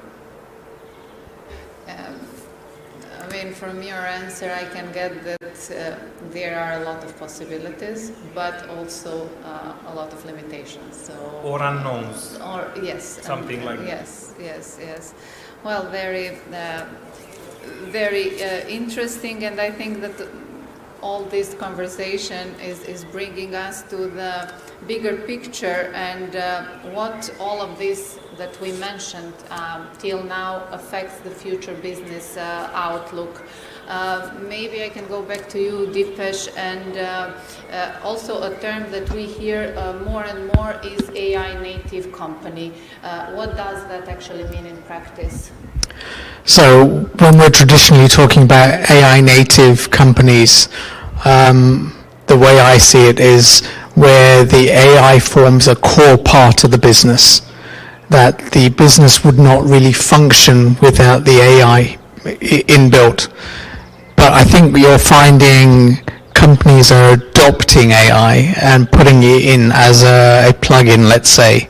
I mean, traditionally AI native is, if you take the AI out, the company does not function. And I think there will be a shift. There will be a shift where companies are now adopting AI to become a core part of their business, and they will become an AI native as a part of this evolving ecosystem as such. So you will find more and more companies are not AI native, but will become eventually. Yeah, I have to agree with you because I think that we are moving from just using AI into actually building around it. Thank you very much. But also, I liked, Miodrag, very much how you answered your previous question, and I'd like to bring you here for a quick reality check. And what do you think that we are still overestimating or maybe misunderstanding about AI today? Well, we are probably overestimating the reliability of agentic systems.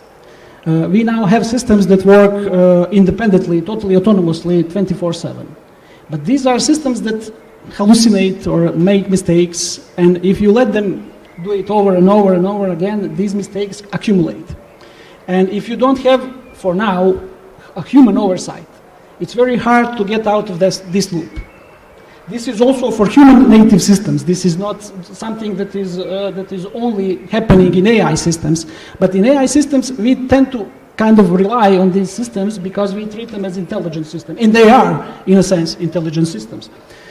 But we need to have some kind of a scaffolding around the system that will make these systems more reliable. They will never be 100% reliable, but also the human systems are not 100% reliable, and that's something that we have to accept. That's totally fine.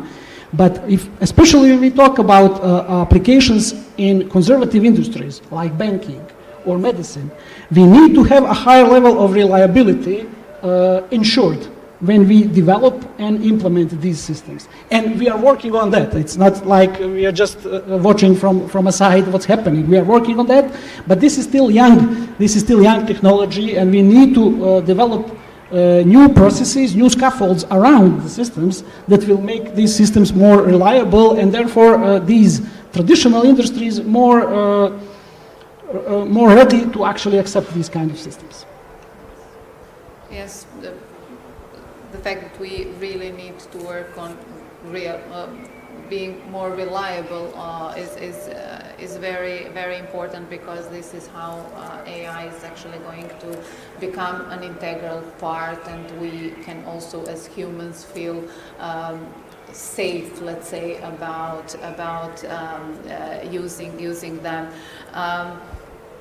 Yaksha, can you maybe give us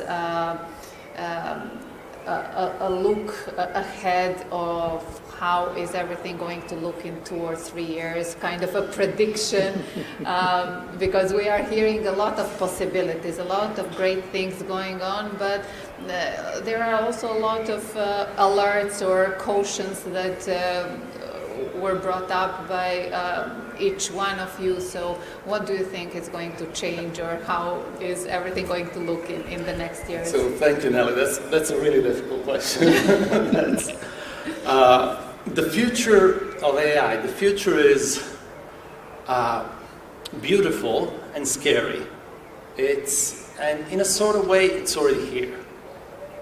Imagine a book that actually writes itself as you're reading it. Imagine you can actually explore a whole world in this book.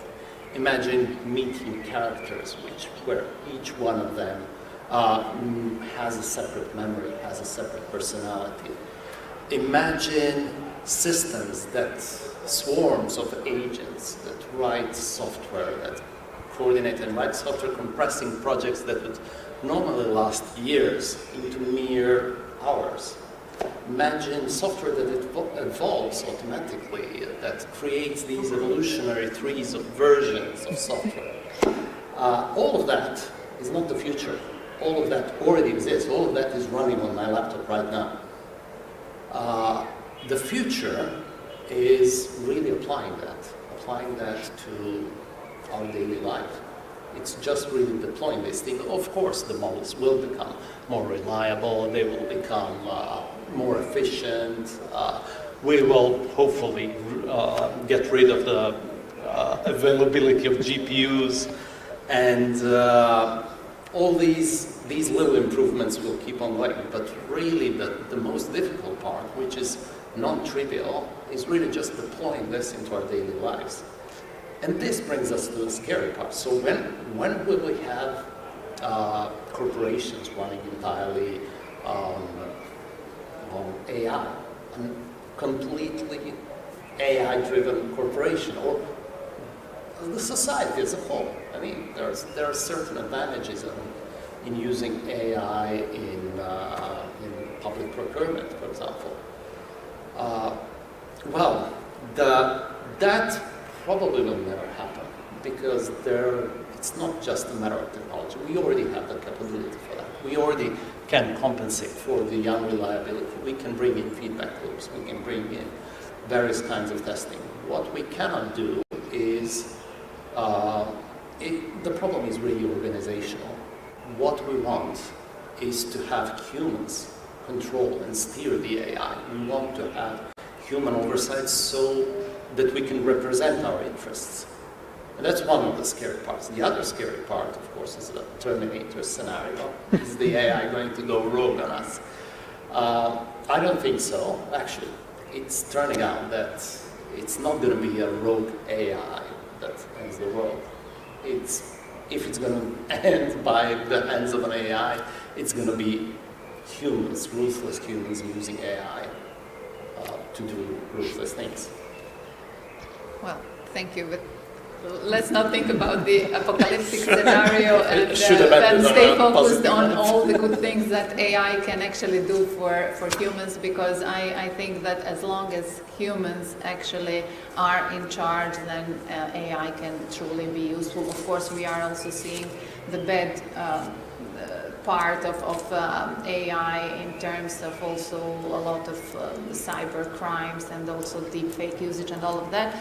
But let's also stay focused on all the good things that it can do and how it can actually improve the quality of people's life. Even about Montenegro, where do you see the biggest opportunity for Montenegro in this area? Well, in general, in Montenegro, I see the big opportunity in the IT sector as a wide, let's say, niche where we can expand in terms of exporting and economy transformation. So AI can boost that. We can boost companies. We can boost IT sector. Yeah, others can do it, but we are a smaller country. We can adapt faster. We can do this faster because things faster because of the size and everything. So I'll not say that I focus on that as an opportunity, but generally the IT can be something that we can export, because basically what you are exporting something like a knowledge that stays, and you are still selling it abroad. So that's one of the things that I see in future Montenegro should focus on, definitely. And AI can be a big part. When I say AI, I mean also traditionally I still call it machine learning, to be honest, but I see the tools that can help smaller companies grow bigger faster. So if we do things correctly, we can orient in exporting technology faster. Well, let's then hope that that is going to be the case. I think that in terms of questions, we have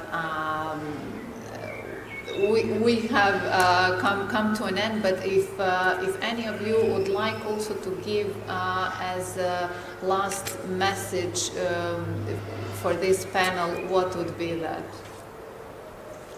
Dipesh, you can start. Yeah, so I think my final message would be, let's not be scared, let's embrace it, let's keep control, and the future is bright. Yeah, we will use AI for good, and let's keep it out of the hands of people that don't want to use AI for that. Thank you. Miodrag. Well, I would also try to finish on this optimistic note. Just want to say that for thousands of years, we had an entity that is smarter than each of any of us, and that's human society. And I think if we keep that going, the AI is not a danger. It can just be helpful to us if we treat it as it should be treated. Exactly. Thank you. Yaksha. Thank you. Really, that's the gist of the message. I mean, we should auto-regulate ourselves, and really it's up to each one of us to take this responsibility and build this future world. Make sure that this future world works like it's supposed to. Thank you. Ivan. Okay, I'll take a little bit of everything before, but I agree with the colleagues here. Let's embrace it and let's build something good with it, and I guess it will not go full Skynet on us anytime soon.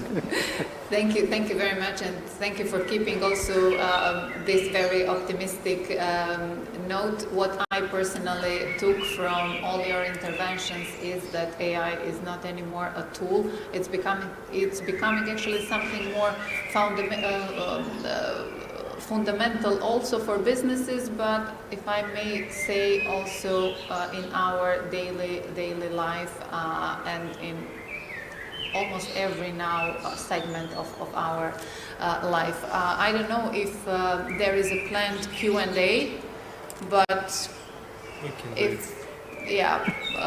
if not, I think that we can conclude this panel. Thank you very much to everyone of you, and looking forward to another opportunity to continue this discussion. Thank you. Thank you.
Čekaj, da budem profesionalan. Ajde, poneli pitanja da se Mi smo rekli, pošto ćemo malo da skratimo panel, pošto je onako nikog ne interesuje, stavljat ćemo generalna pitanja. Udri ti samo, ja sam spreman za sve. Ćemo na engleskom? A da noću.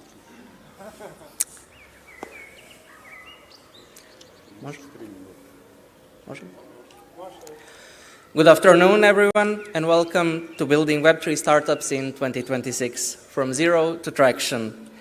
Web3 has recently gone through hype cycles, market crashes, regulation waves, and now a more mature phase where real businesses need to prove some value.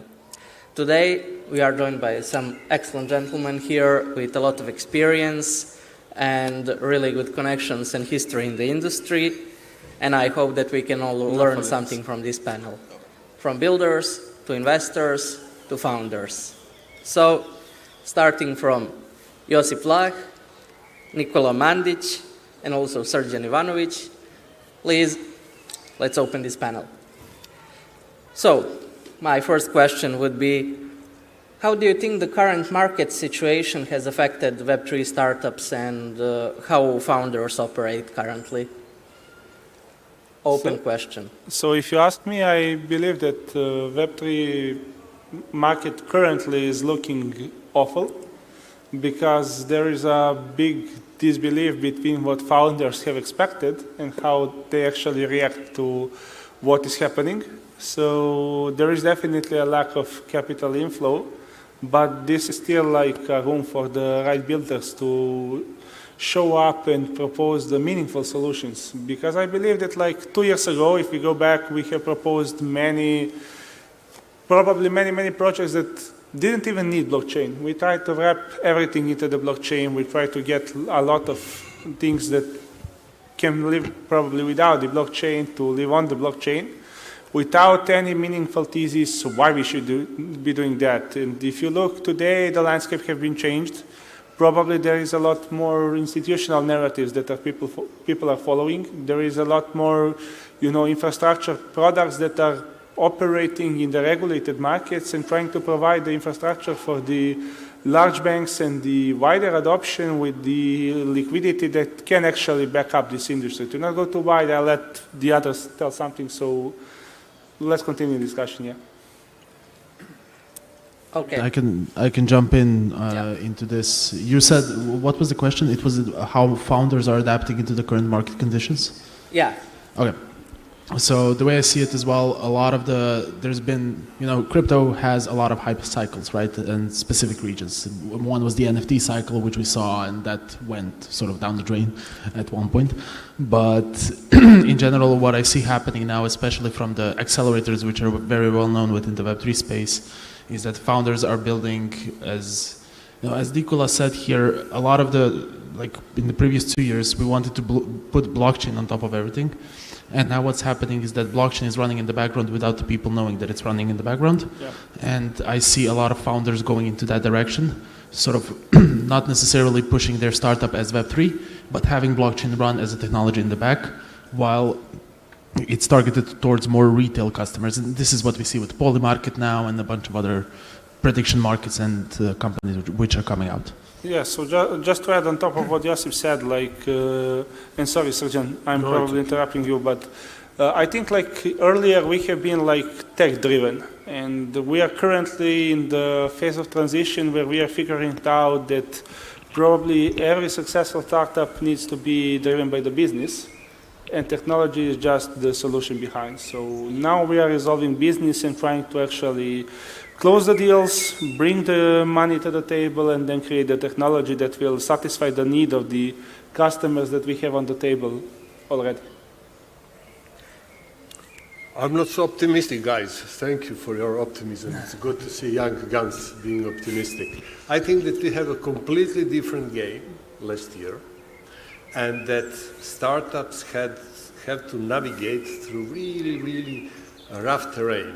They have one of the not optional things, now it's a must to get and to have a market fit already prepared founders and investors are actually paying for evidence, not for hype anymore.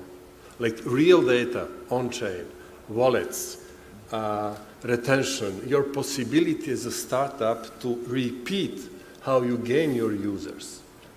The teams are changing.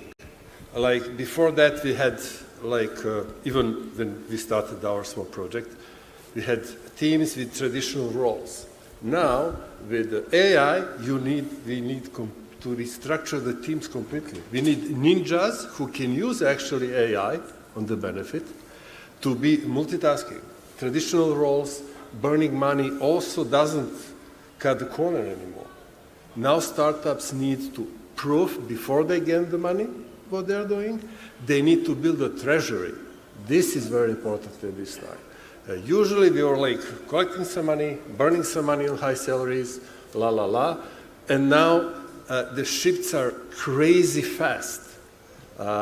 Some very old, I will finish here, guys, but there is one old project management methodology from previous century, which were actually stressing more assumptions and dependencies.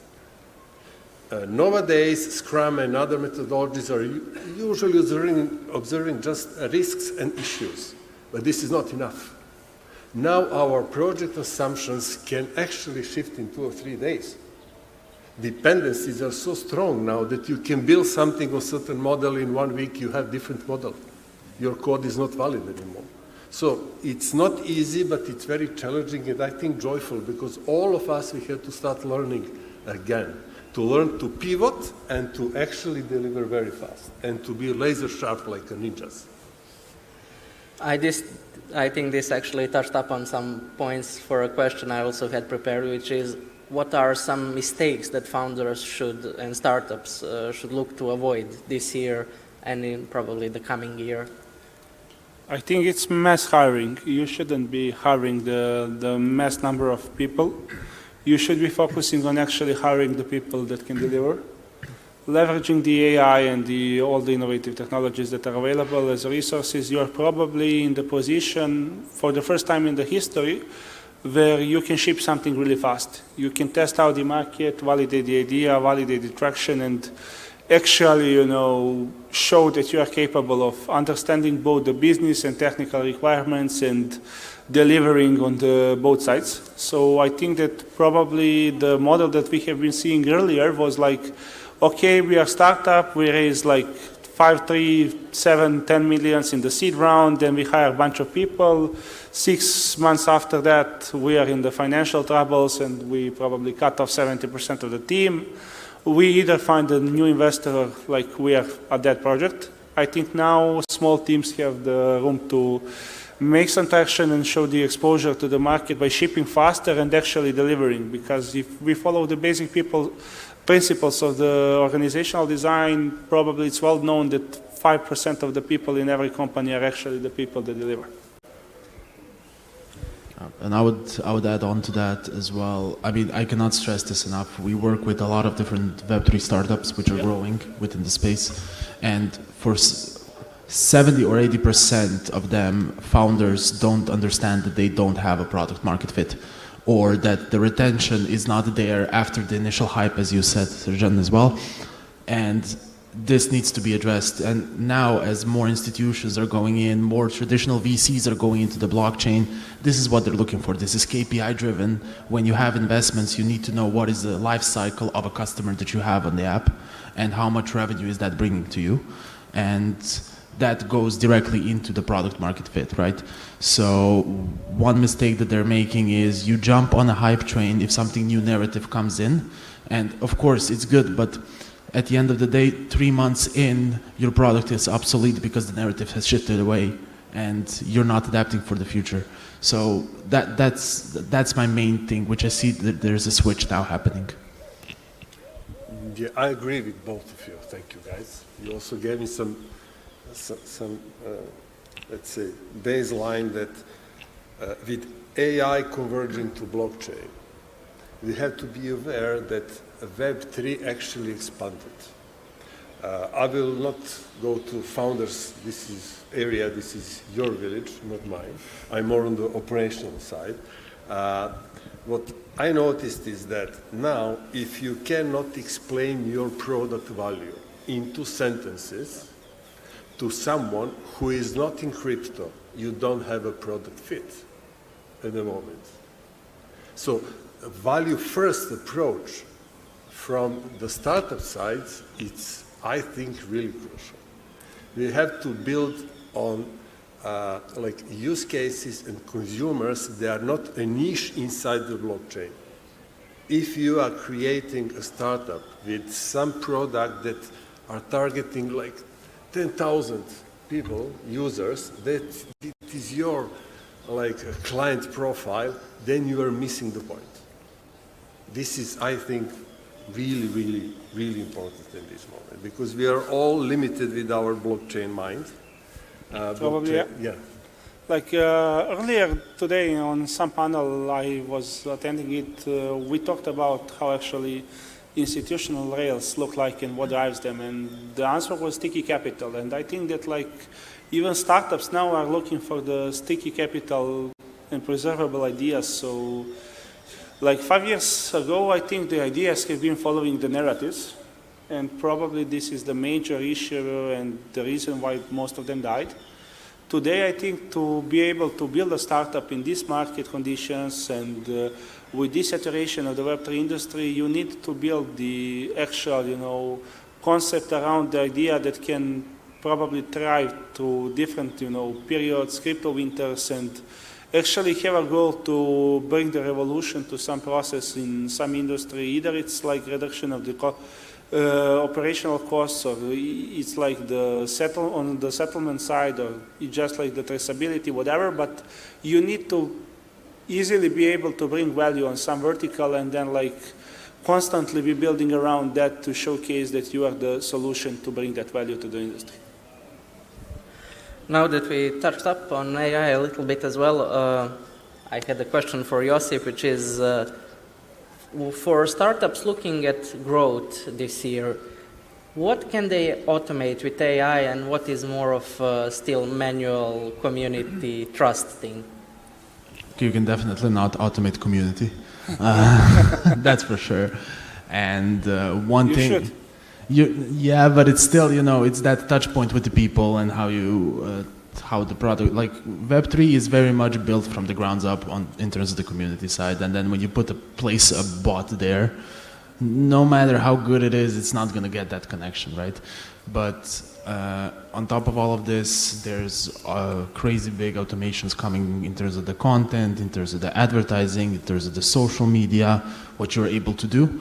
That can speed up the marketing process. And as I said, this plugs directly into hiring process, because now you can have one person who can serve as a G2M or a marketing CMO, whatever the case is, who can handle a lot more and be more powerful with AI, rather than hiring 5 people on crazy salaries. And as we know, in Web3, salaries are a bit higher than they are in traditional space, right?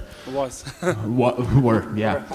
But on top of that, as well, there's a very cool use case that we've done now with one of the clients, and they had a problem of doing customer interviews if somebody would use that particular product. And there's startups now in the AI space which enable you to do customer interviews. So what they do, in very short, you have digital twins, which are synthetic, basically twins tailored to you. And you have, let's say, a pool of 30,000 synthetic twins for a specific product, and you're able to get customer interviews for 2 hours rather than doing it for a 6-month basis. Of course, it's still not to the point where it's the same as in real world, but we're getting towards that with AI. And I think this will now speed run the whole process of finding the right customers to target, and then also engaging them in the long run, both B2B and B2C. Thank you. And let's say, how does the ecosystem side currently view this region as far as Web3 startups go? I think that ecosystem as a term should be redefined somehow. Startups this year should observe ecosystem and community as a distribution engine. This what we were calling ecosystem like a year or 2 years ago are actually not so correct and useful for new startups. I'm coming from the setup, I'm also director of operations in certain lab in Abu Dhabi and also serving as a council member for Apex Fusion in Switzerland. And what I noticed is that all setup, like you have a foundation completely MiCA compliant, everything is super cool, yeah, European style. And you have a labs in Abu Dhabi, which is friendly, but almost. And you have ecosystem builders who are actually holding and building everything all over the European world, and you are crazy slow. It's worse than jelly, you know, that you put on one side and it traveled for at least 2 weeks on the other side. So what the ecosystem is, actually, I think that we should adapt to present situation, the whole environment around Web3, Web2, AI. You know, like AI now, we are running now serious tests on our blockchain. And we have swarms of agents who are negotiating, paying each other for helping, executing smart contracts, running their own workflows. There is a guy who is actually reading like radiology scans. But the main question that I would like to bring now, maybe you guys have an answer, yeah, is liability. Who is reliable? Who is reliable? How we can make an agent to be compliant? If transaction goes wrong on real RWA process transaction, or the diagnosis was wrong, or whatever. We are entering into the world fully equipped, but we don't know how this forest actually and jungle in front of us looks like. You know, and if we are talking about the AI, there is actually a couple concerns. So you actually had this example of the AI in medical. Like, even if your agent is like compliant and reliable, and there is a people responsible for managing it, like, imagine that like your AI makes decision, that AI agent, that probably is the best for him to skip on some operation that he should be executing, or like to just shut down because probably something looks weird, but he's not actually capable of reasoning that there are like 10 other agents that are dependent on him that can easily like kill a person lying in the bed. So this is probably all about the governance. One sentence more. We stumble on a case when AIs create an AI agent. Yeah. Different agents created one agent. Yeah. And this is... Who's the owner of this agent? Who's liable? How we should put him into some compliance. Yeah? You know, you will know who is the owner once the, you know, probably local someone pull a gun. Yeah, no, like just when you get like the, you know, call to show up in the front of the court, they will. Yeah, but depends. Again, depends. Yeah, Abu Dhabi and Dubai operate under different legal frameworks. Yeah. Asia as well. But I think like when you mentioned this in terms of the regulation, I think that's one of the main problems when it comes to founders in general. Like going back to the topic, like if you're founding a Web3 startup now, if you're in European Union, you need to pass through, I think it's DORA as well with MiCA.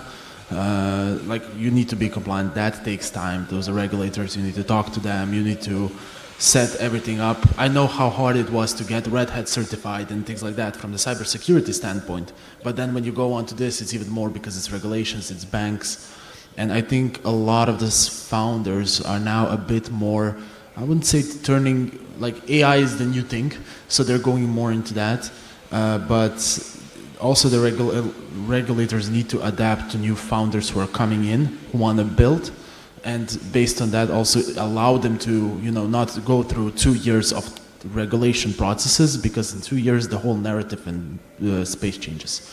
So yeah, I think like I agree with you, Josip, and probably I think that we need some sort of mechanisms to fight that. So on the RWA side, for example, we can see like a lot of projects getting legislated and registered around the different jurisdictions. They are pushing up for the tokenization of the different asset classes. They are bringing on the TradFi on chain, but once it comes to actually getting the approvals from the central banks, from the auditors in the specific jurisdictions, it can take up to years. And this is something that is probably killing the market, because once they notice that it's moving very slowly, they start looking for the other solutions and probably the workaround, the different jurisdictions, etc., etc. So I think for now it's the race who will actually provide the better platform and better jurisdiction for launching something. But I think in the future it shouldn't be like that. It should be like the possibility of doing a business across the jurisdictions. So tapping into the different markets and bringing the liquidity and bridging it from the different markets. And, I just believe that right now we are on some point of no coming back, but either we do not know where do we go. So we need to, cross that gap and probably find out how actually we will bridge in with the actual, industries that are probably in the market for 100 and more years. So, for example, like if we are talking about the TradFi, how we will explain the, chairman of the BlackRock that like his money is sitting on some concept of smart contract that probably nobody is in the ownership of, etc., etc., when they have something called transfer agents in the TradFi where they at every moment know whose money it is and who is managing it. So it's really, different story now. We need to actually simplify the blockchain, simplify everything we have built around it, and probably adapt it to serve the needs of the wider market customers. My last question would be, usually every year everybody will talk about like which sector of blockchain or Web3 should some startup go in, which sectors are popular this year. But I think that exactly the last year we have seen a lot of transition from like single sector companies to companies that operate in multiple sectors, probably because of AI and speed of use. But let's say, what are some main areas that startups should be targeting that are boosted by this AI boom connecting with blockchain? Well, I have a good one for this. I think I was on a couple of panels. I'm not sure if somebody mentioned to it, but there's a very, very big correlation of cryptography and AI. You have fully homomorphic encryptions, you have zero knowledge proofs.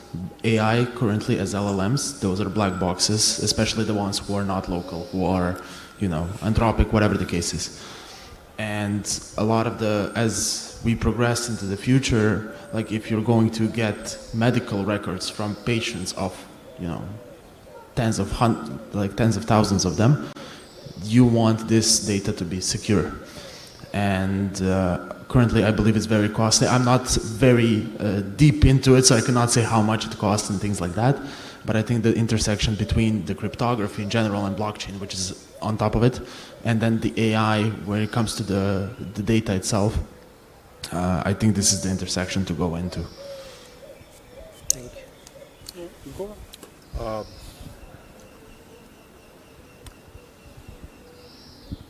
Coming to possible areas or industries.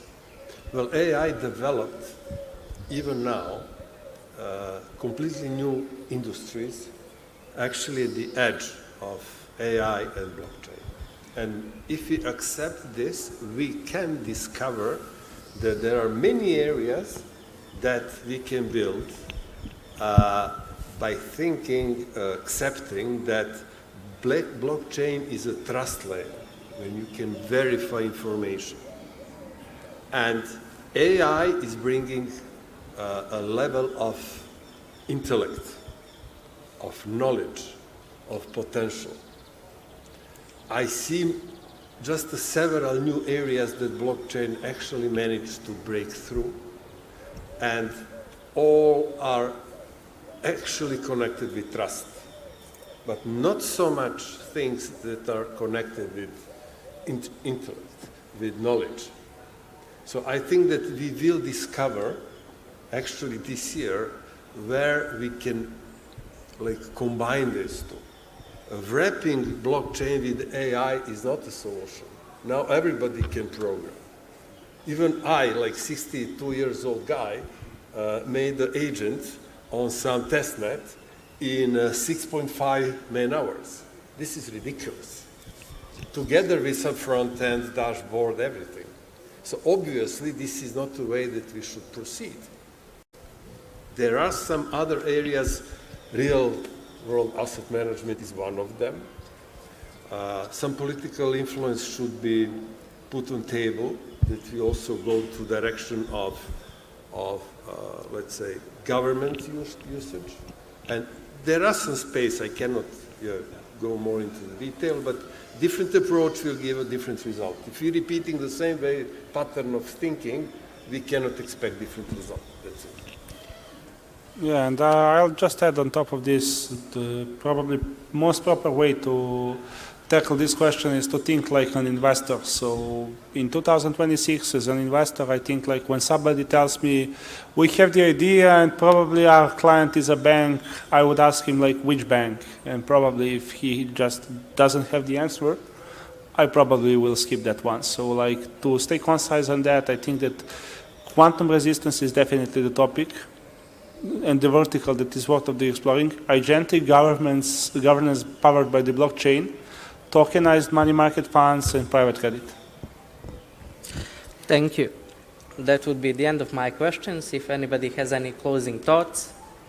No, please. and I just wish to thank you for asking such a beautiful questions. It was like a productive discussion, and probably thanks to the old people, good people in the crowd listening to us. I know we are boring, so now we are ending this one. Thank you, everyone. Thank you, everyone.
Okay, it was an amazing day, amazing insights, a lot of great people here, and it was a pleasure to attend, participate, and hopefully for the next year we can have even bigger, better, and probably a venue with some shade to consider.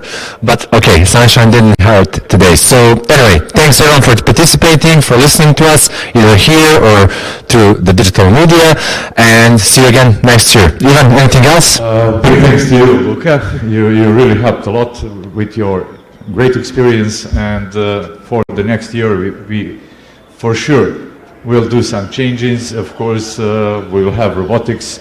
We will have, I cannot say better speakers as the speakers today. No, that was amazing. Amazing. This is amazing to make in Singapore, this kind of roster of the people. So I really would like to thank to all participants, to all visitors, to all who are watching us on TV, on YouTube.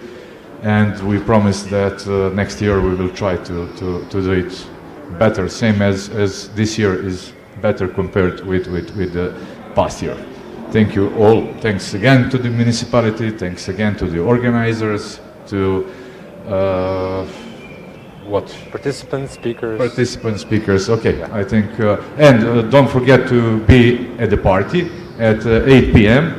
Cultural Center. It's official opening, and after that it's party till midnight. So enjoy. Thank you.